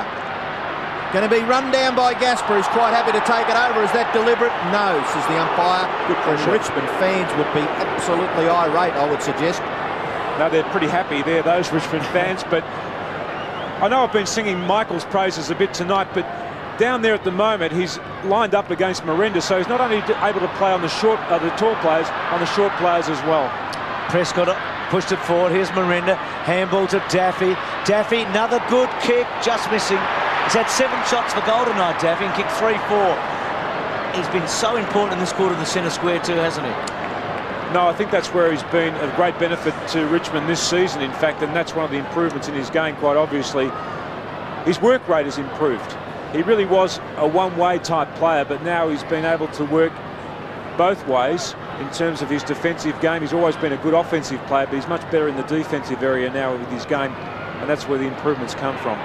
Another couple of goals here. It just tightens things at 3/4 time a little. If they could get within, say, 4.5, 4, they'd believe in themselves, the Tigers, but at the moment, it's still a very big lead. It's the quarter time lead, basically. It's 14 goals to 7. Graham Wright to Richardson at centre half back. Handball over the top, clever enough. McDonald's been terrific. Strolls away from centre half back, kicks it wide. He's got a couple of chances. He's got Watson out here. Good give to Monkhorst. Well done by Tawney. Buckley missed it. Kellaway. Now here's a chance. Campbell to Tawney. Tawney delivers to centre half forward. Not all that good from Richmond's point of view. Richardson did well to make it. Then to Liddell. Back to Wright. Wright's got a short player in Francis who's come onto the ground. Matthew Francis coming on here for Damien Monkhorst. High ball to centre half forward. Anthony Rocker out of position. Did a very good job. Now to Russell. Russell clever enough. Belts it out to Crow. Crow took it. Then rode the bump. Got rid of it. Almost to Watson. Broderick's little touch. Harrison tried to push forward. Collingwood have done a fair job, I feel, to hold it up. And it's going to be a bounce here at centre wing. Bruce, the intensity down here has been fantastic this quarter, especially by Richmond. Obviously, at half-time, the coach has had a go at him, and Brendan Gale in the middle just saying to Monkhorst, come on, take me on, and he certainly has taken him on this quarter. Well, he's having a spell at the moment, is Damien Monkhorst, and Matthew Francis, who came on just a few minutes ago, doing the ruck work in the latter part of this third term. There's 6.5 minutes left. Collingwood's last goal came at the 8-minute mark of this quarter.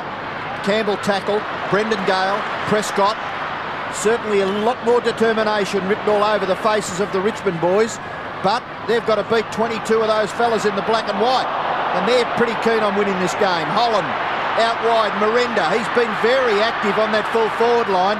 Mark Miranda, it's going to be a Richmond mark. Daffy, love to know how many stats he's had in this quarter. What a kick though by Miranda on his non-preferred side, under pressure to screw the ball back in front of Nick Daffy. That's a terrific kick. Kick to space in front of Daffy.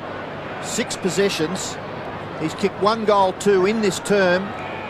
So with his 7th possession, He could kick his 4th goal, and for Richmond, they'd be wishing this like blazes.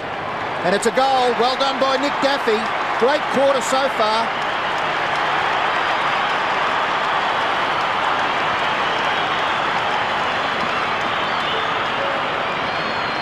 "35 points is the advantage." That's probably the closest the Tigers have been since probably late in the first quarter.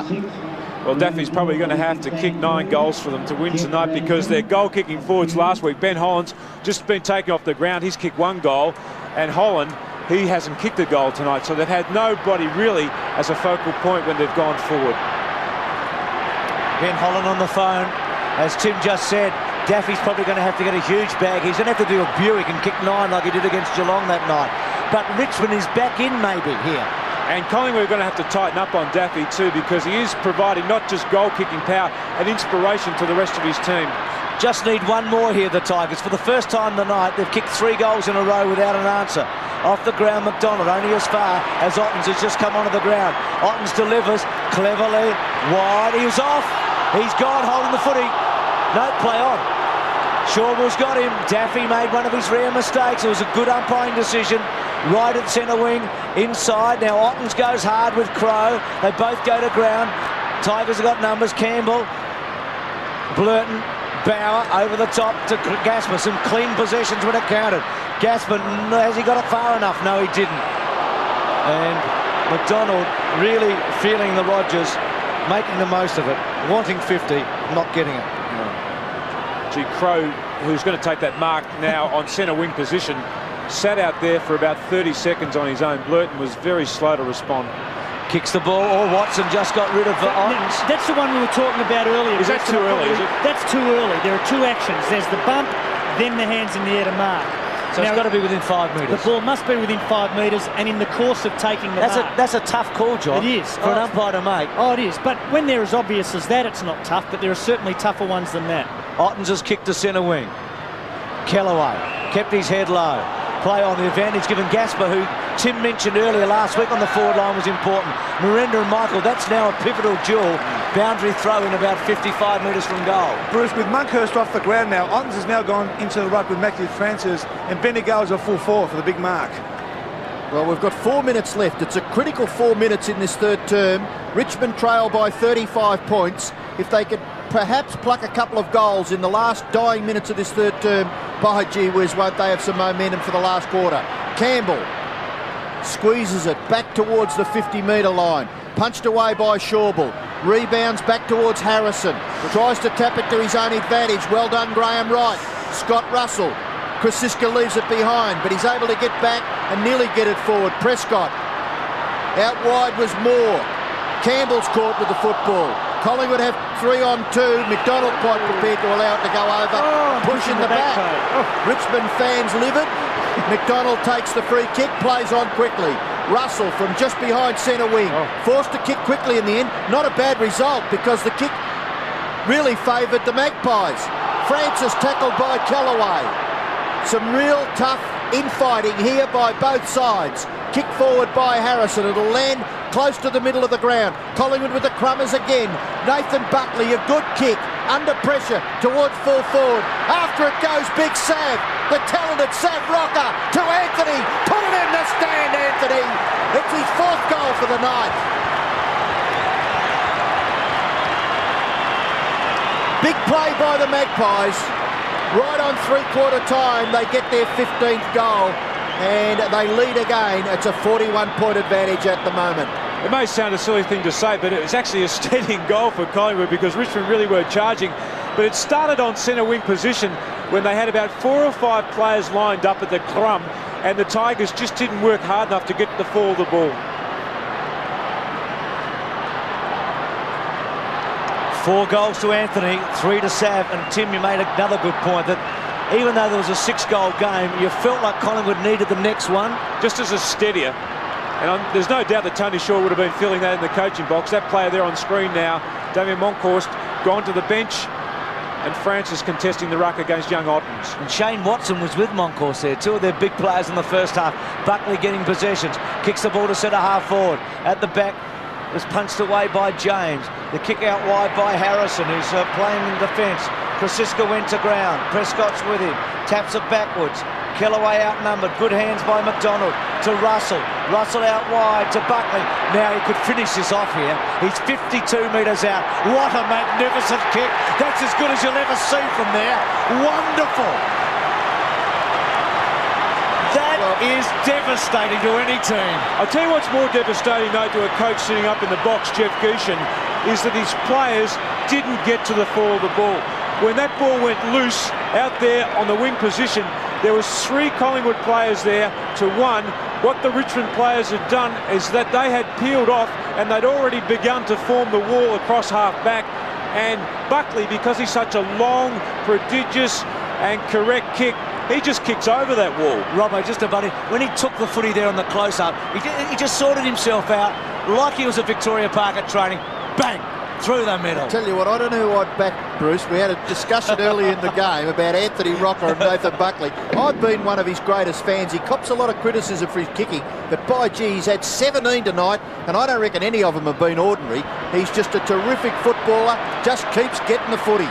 Richard Osborne leaves it behind, and eventually, not being able to control it there, Matthew Rogers, it trickles over for a throw-in. He's probably longer than Jarman, isn't he? Slightly longer than Jarman, and Jarman can do that sort of stuff, can't he, on the run?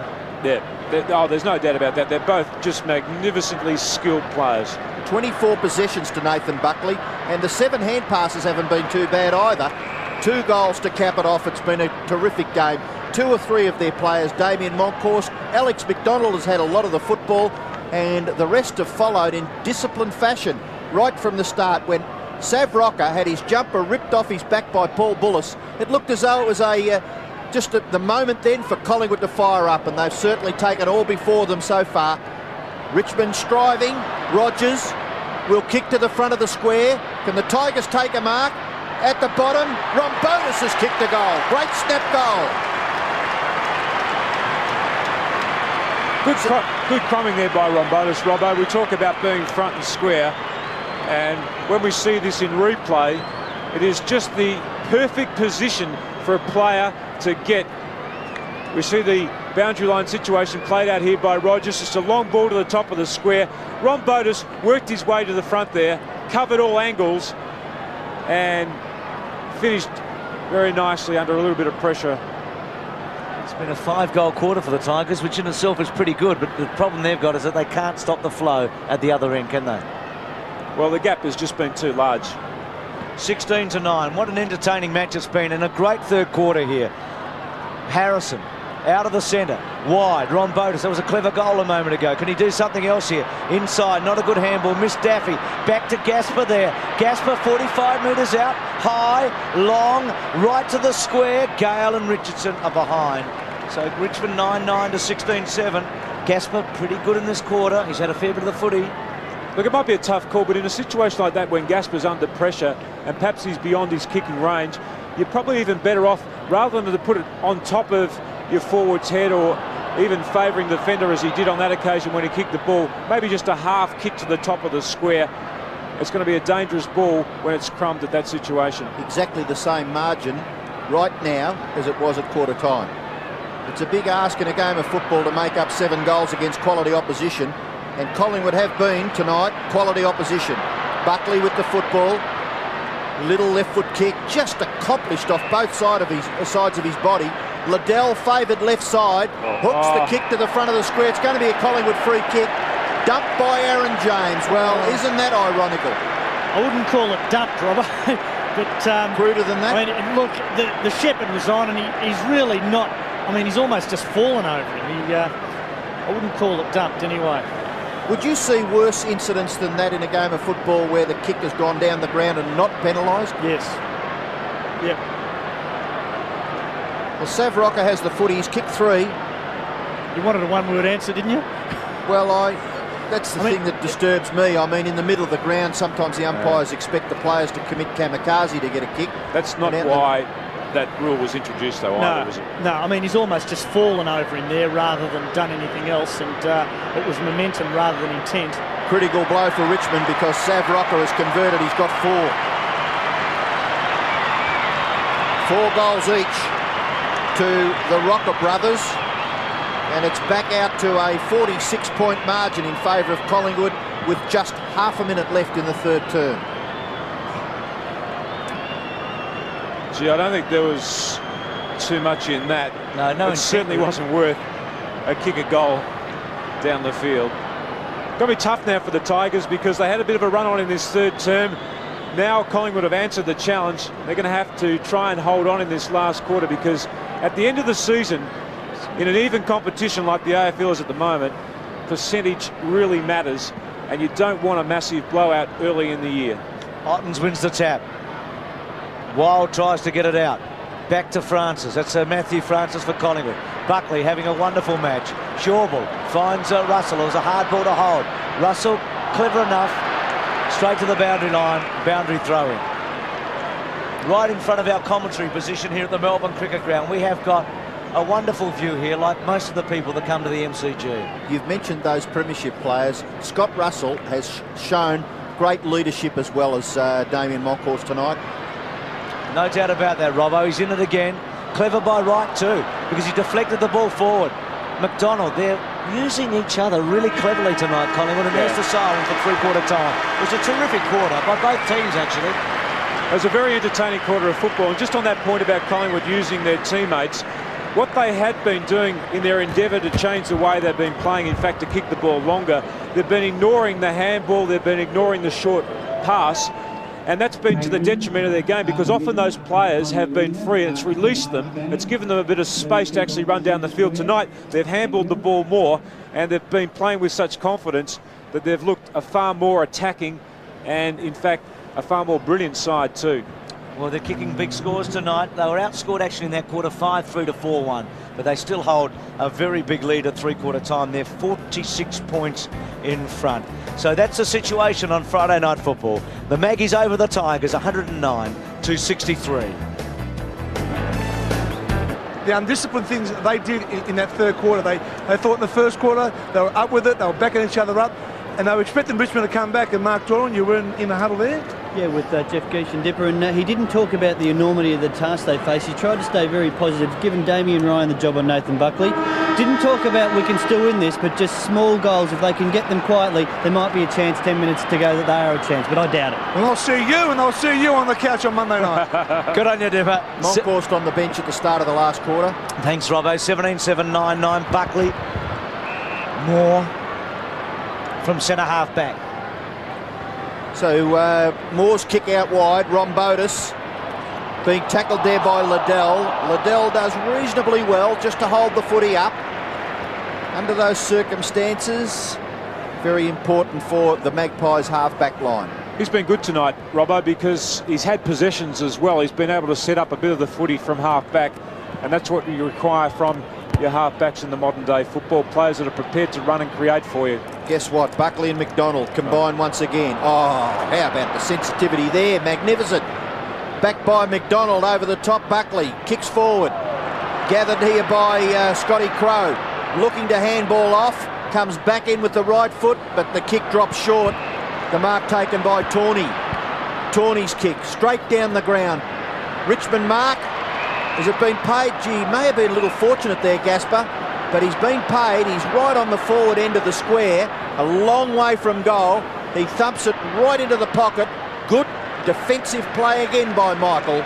Plays the percentages and knocks it for a boundary throw-in. Just Robbo, while the ball's out of bounds, we'll just mention again, we've mentioned it a few times, Gasper took a solid grab of the ball then, so that will almost invariably be paid as a mark, even though it may be momentary.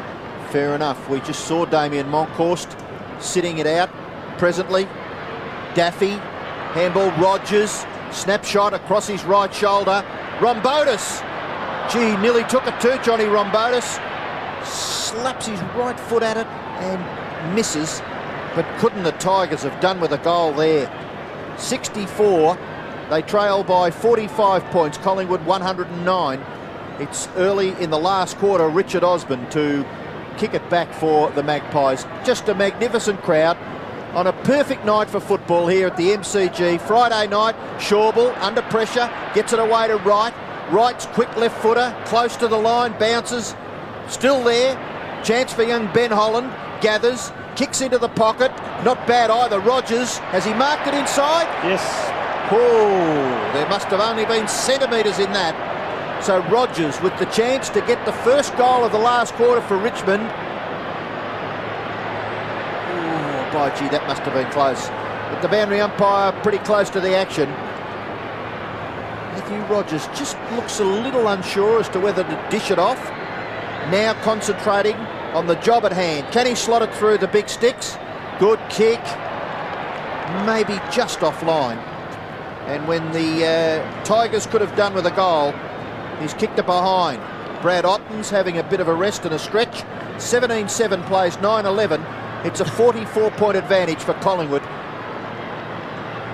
And Buckley will bring it back for Collingwood. Haven't seen him kick it in much tonight. He's had so much of the footy in general play to Osborne, who's been their main kicker in. He's played well, Osborne. It's a credit to himself that he's been able to maintain his athleticism as he's got on in years. Clearly the oldest man here at 33. Well, the remaking of him has been going back into defence though too, Bruce, because he was covered as a forward. He's found a bit of space back there. He reads the ball so well. He's one of the best loose ball gets in the competition because of the fact that he can read the ball. He's a very smart player. He's always been a smart player, but he has been able to be shut down as a forward. A difficult spot to play as a goal-kicking half forward. Ben Moore back to about half forward. Quick kick by Harrison. Ricochets off Gasper, gets a second go to Aaron James, who hasn't had a particularly good night. Love a big last quarter, but this is going to be perhaps intercepted, though Gale did well against Krasiska. Back to Harrison, to Kellaway. Now here's a chance. They could go all the way here to Tawney. Tawney's at about 50 metres now. Goes for goal, hooks it going for distance and scores a behind. Richmond must score every time they go forward here, clearly. Benny Gale coming from the ground and young Otten's coming on, Brad Otten's. But every time, Tim, that they get a clear crack at it, they've got to put goals on the board. But on that occasion, Shawbull ran out. It was Tawney that had the ball. He ran out Tawney, so Tawney was kicking on his right side. Shawbull just put enough pressure on him for him not to be able to go out onto his right foot. He had to actually pull his kick around, and that's why, in fact, he missed in the end. Gee, they've got a chance here, Collingwood. Handball over the top by Liddell. Russell, the hand pass was a beauty. Russell not having to change stride. Krasiska just fumbled the last 2 or 3 times he's been at the footy, and then a poor kick by Krasiska, chopped off by Blurton. Kellaway gives away a bit of ground. Bullis with the football, kicks it blindly, but Richmond have got 2 or 3 out there on that far side of the ground. In front of the great southern stand, Moore. A handball down the line. Rombotis with the football. Handballs it further afield, Harrison. They need 3 goals from him off his boot in this last term like he did last week. Michael for Collingwood has a bit of a look, assesses and then finds McDonald. McDonald at left half back will transfer play to the members' side of the ground. Osborne, he's got 2 players in support. They'll go all the way, Collingwood. Surely, Krasiska will dish it off. Scotty Russell kicks it to the front of the square. One of these Rocker boys going to get this, isn't he? Anthony at the back, couldn't take the mark. It's paid, Robbo. Is it? He had 2 or 3 grabs at it, but I don't think he controlled it. Well, you've used the operative word. He has to have controlled the ball for the umpire to have paid the mark. So obviously, in this instance, he deemed that he had controlled the footy. That actual 2 minutes, that last 2 minutes of football was a fascinating study of modern day football, wasn't it? Collingwood cleared the ball from the defence. They had all the play going forward, turnover in their own defence. Went back Richmond where they had all the players camped on that side of the ground. All the Collingwood players had dropped off them on this side of the ground. The turnover in defence again. They bring the ball all the way around this members' side of the ground. And now they set themselves up a goal-scoring opportunity. Well, I think everyone believes that when these Rocker boys kick goals, Collingwood are a danger to any opposition. This could make it 9 goals from the 2 of them. Anthony's kicked 5.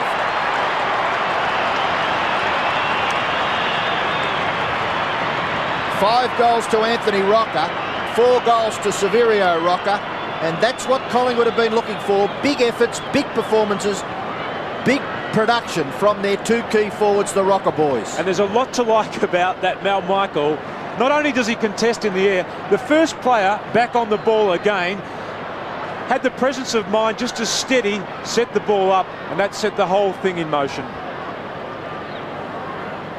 So Collingwood here, what a wonderful build-up. As Tim said, modern-day football. Richmond attacking one side of the ground, the AFL members. Collingwood coming our side of the ground, and in the end, Rocker paid the mark and kicks his 5th. Robbo and Bruce, would you have paid it? No. Tim, no? Probably not. But 18-7 to 9-12. But there's probably been a few more contentious ones than that and more interesting ones tonight. Buckley's kick at 50. We should ask the expert. John, you're it. What have you paid it? No. Campbell to Bauer. Bauer touches one. He's in trouble. No, he just got his kick. He's a quick player with quick legs. Wide. Ottens, gee, he made some ground. He's athletic, isn't he, this kid? He's only 18. Delivers inside. Wants Miranda. Miranda can't quite get a handle on it now. Well done. Back to Harrison. Has it got the legs to get to Rombotis? Oh, Liddell did well. Rombotis is going to have to try and take him on. Liddell and Rombotis. Clever Rombotis are behind. Nice little contest there between those two. He's kicked 1-2, Rombotis. Liddell doing pretty well at the back. Bruce, we see Benny Gale by the look of it. Sorry, Dippy. Sorry, Bruce. On, I see Brendan Gale. He's definitely injured this time. He's just suffering from back spasms, and the trainer just giving some manipulation, good manipulation on his back here. Dipper, I wonder if it's back-related hamstring, because he went down with that hamstring last week. Mate, I'm Dipper. I'm not a doctor. Oh, you're an expert, mate. Hey, Dipper, if you want to get on the couch, you're going to have to improve down there, all right? Maybe you can put Brendan on the couch. He needs it. With Mike Sheehan, that would be interesting. Buckley goes long. Gee, misunderstanding there by the Richmond boys. Liddell, now McDonald, tackled by Rombotis. He's going to be penalised. Throwing the ball is the indication from the umpire. Quickly on goes Rombotis. We watch this again. Takes Good him on. tackle by young Johnny Rombotis. Open-handed handball is a throw. And play went on eventually down to the Richmond full forward line, where a behind has been scored.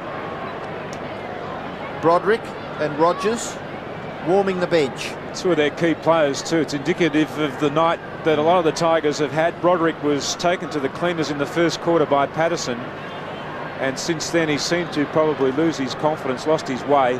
And he's such a good player in close, but even when he came back onto the ground in the third term, he still wasn't able to get his hands on the ball nearly enough. His possessions tonight, 2 and 1. 2 kicks and just 1 handball. Amazingly low, aren't they? McDonald gets it to Osborne. McDonald's had huge posies, and so has Buckley and Russell and Krasiska. Inside to Wild. Wild at centre half-back, runs through the centre square. Smothered though by Gasper. He got too close to him. Back to Nichols, has had very few chances and touches. Daffy, arguably Richmond's best player. He kept them in for a while. He gets himself into trouble. This is not good. Patterson onto it. Quick hands, beautiful hands by Russell to Wild. Wild, a floppy old kick that came off Big Sav. Handball off good. Anthony Rocker, clever, but he kicks it behind. But he's a good improviser, Anthony Rocker. I remember talking about on the couch, Gavin Brown was a guest last year on Talking Footy, and Mike Sheehan asked him, there's Brendan Gale with Paul Coburn, the physio, as we see the replay. Mike Sheehan asked him after the show who was the key to Collingwood, and he actually said Anthony Rocker, and he just joined the club at that stage. They expected so much from Rocker last year. He gave them a bit, but maybe he can deliver all the way. Still a kid, Robbo. He's still a young man in these terms, Bruce. He hasn't played a lot of senior AFL footy. Watson, pressured by Blurton. Blurton squeezes a kick out close to the boundary line. It goes over for a throw-in. He is only 20 years of age, Anthony Rocker, and we do really expect too much of him. Let's have a look at a footy flashback. And this one, Richardson last year, who was just unbelievable in this match. He made some big mistakes, but kicked the winning goal. Richmond won by a goal in the corresponding match last year at the MCG on a Friday night. That was a thriller before a big crowd. Tonight's been highly entertaining before an even bigger crowd. And you'd have to think that it's going to be a reasonable margin in favour of Collingwood. We've got 12 and a half minutes left, but they are controlling the football. Matthew Francis swings around onto his right boot, kicks to half forward, but a good mark taken by Callaway. Callaway quickly off to Nichols. Nichols is between back pocket and left half back. His kick is a good one. We come to expect that from Trent Nichols. This is Harrison's kick towards full forward. Miranda couldn't take the mark. Dragged to the ground. Wild goes in. Rogers a chance. Can he get around onto his right? He can. He kicks in towards full forward. Terrific smother by Richard Osborne. The half volley was difficult, but he made it look pretty simple in the finish. Mark Richardson's gather. Shrugs the tackle, gets the hand pass away. Shawball shares it. Wild is the recipient of the Shawball hand pass. His kick towards the centre of the ground. No mark. Moore is there for Richmond, and his kick will land at centre half forward. From behind, and high flyer was Liddell, picked up by Holland. Holland may bounce one through, he does. Well done, intelligent youngster. Actually, the real great play in that passage was Rombotis, who got his body between the Collingwood player and the ball and just fended him off enough. It bought Holland enough time to actually be able to gain possession of the ball. You see Rombotis actually taken off because of that great bit of play. But just watch this. Rombotis just shepherded Krasiska out of the way, and that allowed Holland to pick the ball up and dribble that one through. Kids kicked a couple of goals, Holland. Kicked a couple of goals, Holland, tonight, as we see. I think that was Bullis by the look of it. Dip will be able to Brendan tell me. Gale again, Bruce. Thanks. Just getting his back strapped up here. Thanks, Dr. Dip. Centre bounce, 18-8 to 10-14. Daffy. Quick kick away by Nichols to half forward. Miranda to Daffy. Back to Daffy. High ball. Gasper and also Liddell. And back there, Luke Godden, who's having a run for Collingwood. And Collingwood conceding pretty happily, I think. That was intelligent play, though, too. When you've got a high ball like that, you're in a disadvantaged position. You're going back with the fly. The ball, we see Rombotis there on screen, who set that last goal up for Ben Holland with a very clever shepherd. But just good play there by the Collingwood defender, just to knock the ball back, showing a bit of nous. Osborne accepts the kick in and goes short and finds Russell. Impressive stats for Scott Russell. 14 kicks and 9 hand passes. That's his 15th kick. Finds Mark Richardson. His kick in turn, down the wing, good hands, Scott Crow. A fierce ball, then kicks and finds Godden. Godden quickly on. Supporting player was Krasiska. His kick across the half-forward line, great mark. Just had to sit on Bullis. He was probably steadier in the hot situation there with the mark coming in. Held his ground and has marked safely about 30 metres out, maybe 35 metres from goal, directly in front. It was a beautifully weighted kick, though, too, wasn't it, from Krasiska? Saw Rocker lead out from the top of the square, just kicked it to his advantage, and Bullis was just all at sea. He couldn't get his body against Rocker early enough in the contest, and once you don't have your body against the forward, then they're able to get that 1, 2, even 3 steps on you, and that's all they need. Well, trying to equal his brother's contribution, but just off to the right. He's actually, I thought on my scorecard he'd kicked 4 straight before that. He's got a few worries, hasn't he, Jeff Gushin? He looks like a worried man too. But just on that point about gathering your man quickly as a defender, Steve Silvani, I don't think there's any better in the competition than Steve Silvani. Gets his body very quickly against the forward and just stops him. Talking about stopping. Gee, good pressure there from Patterson. I don't think I've seen anything almost as farcical as that. Certainly not tonight. And Patterson having something to say to Campbell too. I think it's called sending him off, isn't it? It's an own goal. Campbell, wide. Bullis from the side takes the mark. So Collingwood 18-10, Richmond 10-15. There's Sav Rocker down on his knees. Hurt himself there. Oh, coming in hard, Bullis from the side. So collected Sav. So he's going to have to pick himself up more on the bottom of this one. The little fellow kicked a winning goal last week. To Rogers. High ball, Miranda Michael. There's been a terrific duel. Michael held his ground and Francis came in. Use of Moncourse in the second half's been interesting, Tim. When the game was won, there's Sav trying to run it out. When the game was won, it's as if Shaw said, OK, I'm going to keep you fresh for Essendon next Saturday here. Well, maybe it also suggests that he has some sort of an injury. Because he came in after an injury, didn't he? That is just lingering, and he's probably seeing this as an opportunity just to free him up, get him right for that next game, because that's going to be an absolute blockbuster now. No doubt about that. Next Saturday, Anzac Day, in the twilight game, Essendon and Collingwood. McDonald got it from Patterson. It's a beautiful kick. Krasiska couldn't quite take it. Ottens, Harrison. Michael Gale's had a very quiet match coming back from injury. Kicks the ball to about 35 metres from goal. Michael again belts it away. He's got terrific orientation, Michael. He just knows where he is on the footy field. He's just very good at getting back and covering space.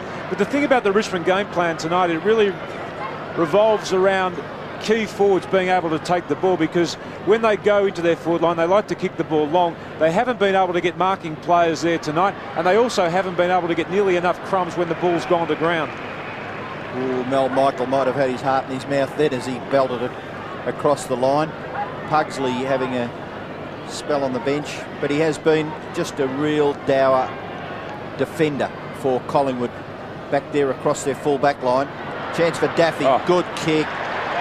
Now that is a very talented player, Nick Daffy. 5 goals. He's played a lone hand, hasn't he? 5 goals for the only multiple goal kicker, as well as Nick Daffy, has been Ben Holland with 2, and it really has been a struggle for Richmond to kick goals. He's been quite brilliant tonight, hasn't he? You'd almost put him in your best 3. You'd have to. I would certainly have him in the best 3. Those statistics are extremely impressive, and he's done some good work up the ground as well. So Daffy, we're just singing his praises, and why not? 20 kicks, 6 handballs. He's kicked 5 goals, 3 tonight. Collingwood still by a big margin, but the margin has been reduced by Richmond. And you talked about percentage at the beginning of the final term, Tim, and Richmond have been able to keep a handle on this margin at least. James, smothered by Anthony Rocker, trying to burst through, was Tawney. Back to Michael Gale, got too close to Watson. That wasn't good orientation. Back to Michael Gale. Bauer, did it cover 10 metres? No. Out of play, right forward pocket, Collingwood attacking. That's great work by the forwards just to keep the ball in. Watch this smother again. Great presence of mind there by Watson, just to keep his eyes on the ball. Just bringing his arms from the hips too. Crow read it well and kicks it well. It's a goal. Watch Anthony Rocker here.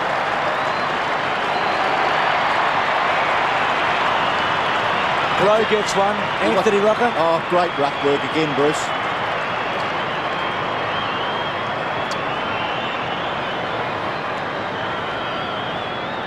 Yeah, it's good stuff, and he just laid it down. Yeah. They're the sorts of things that teams do practice during the week at training, because there are situations you can try and set something up from.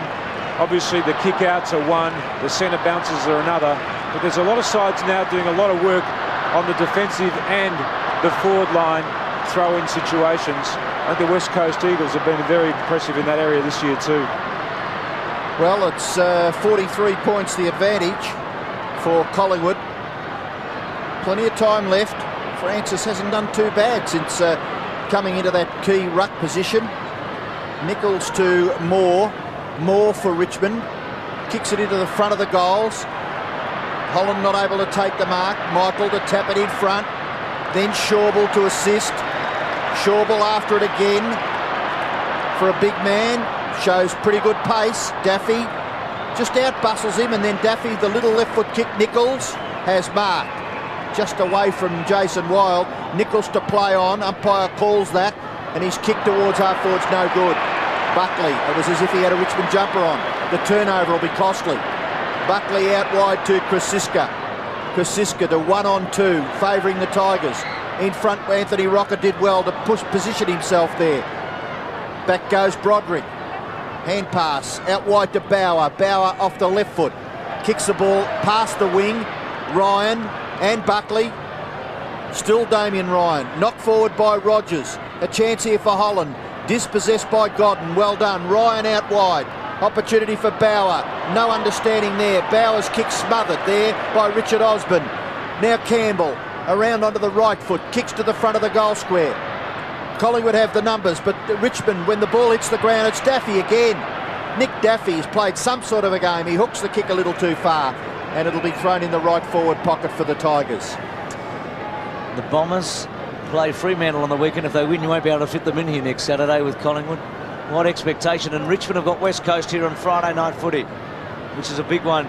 Gasper to the goals, and Michael happy to concede. Tigers have got a lot of Friday night footy in the next few weeks, and they've had this one, and now they've got West Coast coming up next week. Now Michael's been very good. It's a 7-goal game here.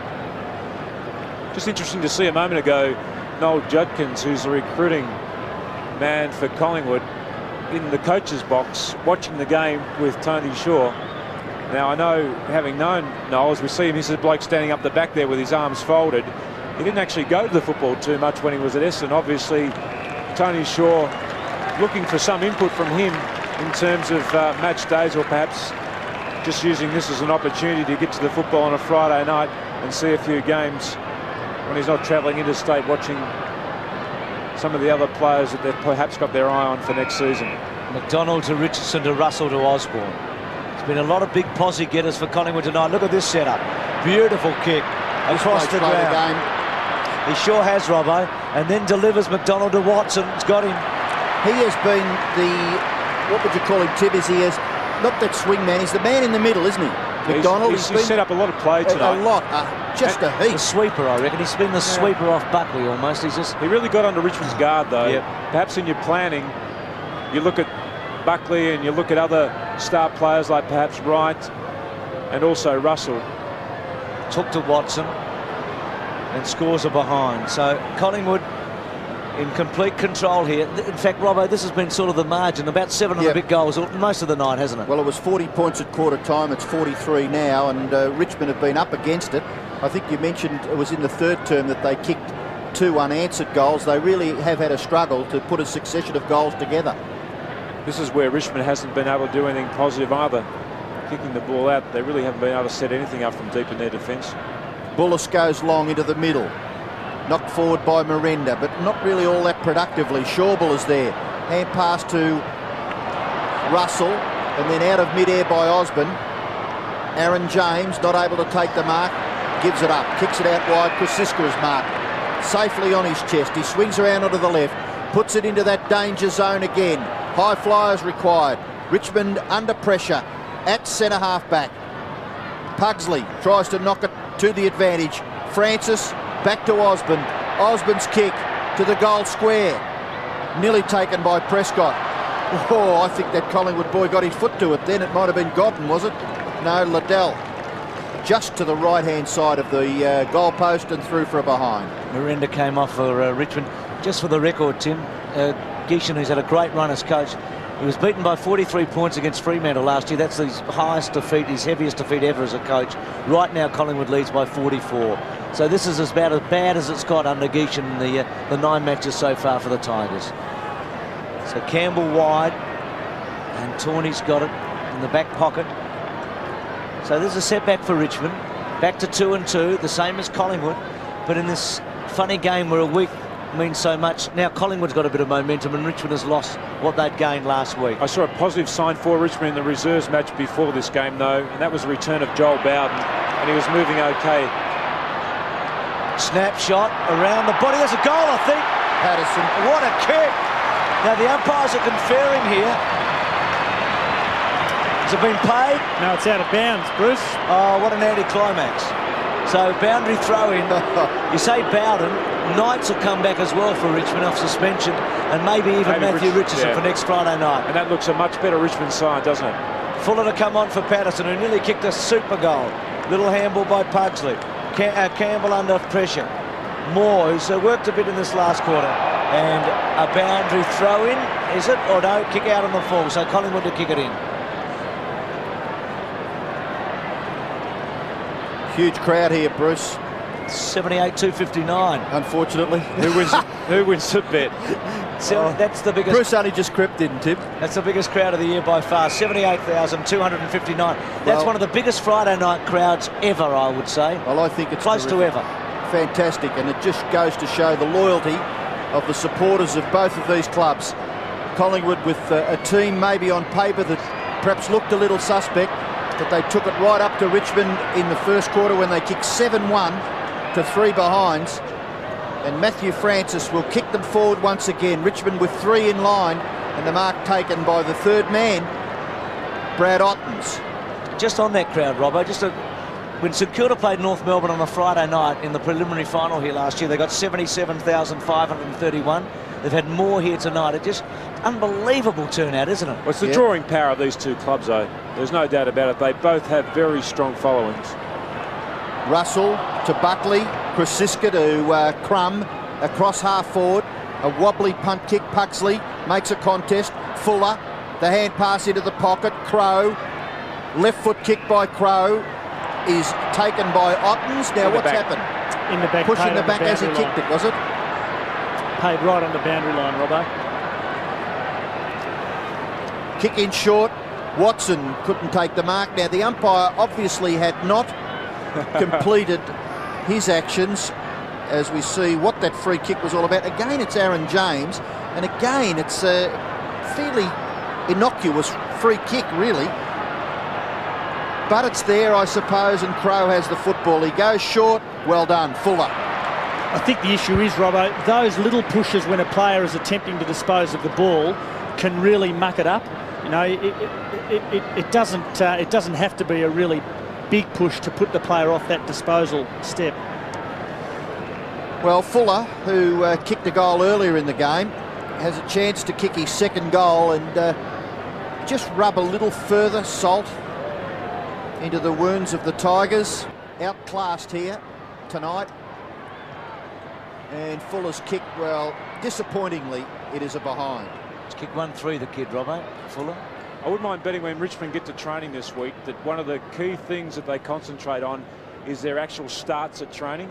I remember this on a number of occasions when we had poor starts at Essendon. Sheedy would start, and he'd start at a ferocious pace. As we see that poor kick out there, the wheels are certainly falling off here at the MCG. But what he was trying to get us to do was, when training started, you started. And Richmond have had 2 bad starts in 2 weeks now, where they've gone in a quarter time, where the opposition has kicked 7 goals and 8 goals to 1 and none. And that's certainly a worrying sign for a coach. Good point. Watson to kick for his 3rd goal tonight. They like it. He's kicked his 3rd. So 3 to Watson. That's a good return for him. That's the type of play that he's doing this season. And another one for Collingwood as they stream away. This has been an outstanding performance.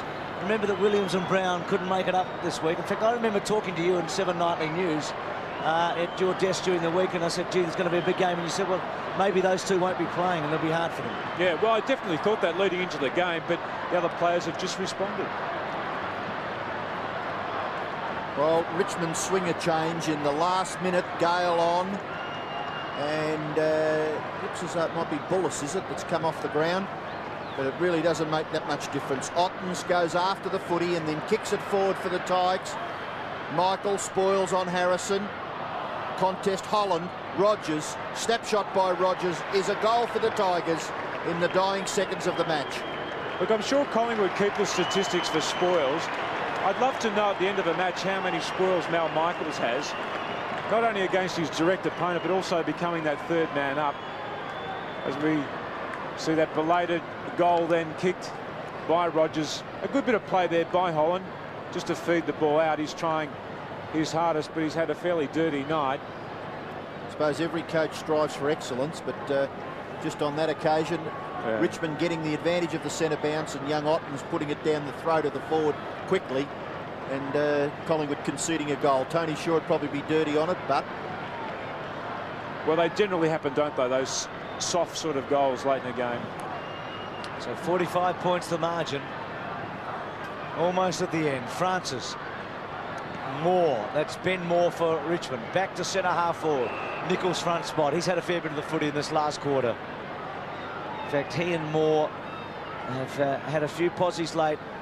And he finds Moore as I speak. He's a fair way from goal. And the siren sounds and Collingwood win by 45 points. That's a huge win for them here on Friday Night Footy. Magnificent crowd, 78,000. And a superb performance by the Magpies. They led from start to finish. It was all the way Collingwood.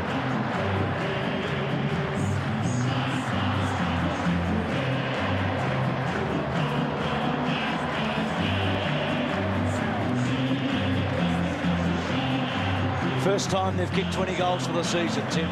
They were doing that regularly at the start of last year. So we go down and join the Big Dipper. Thanks very much, Bruce. One of the stars tonight. Shane, what a magnificent win by the Maggies tonight. It was Dipper coming off a couple of losses. We really needed a win, and I thought our intensity was good for probably 3 of the 4 quarters.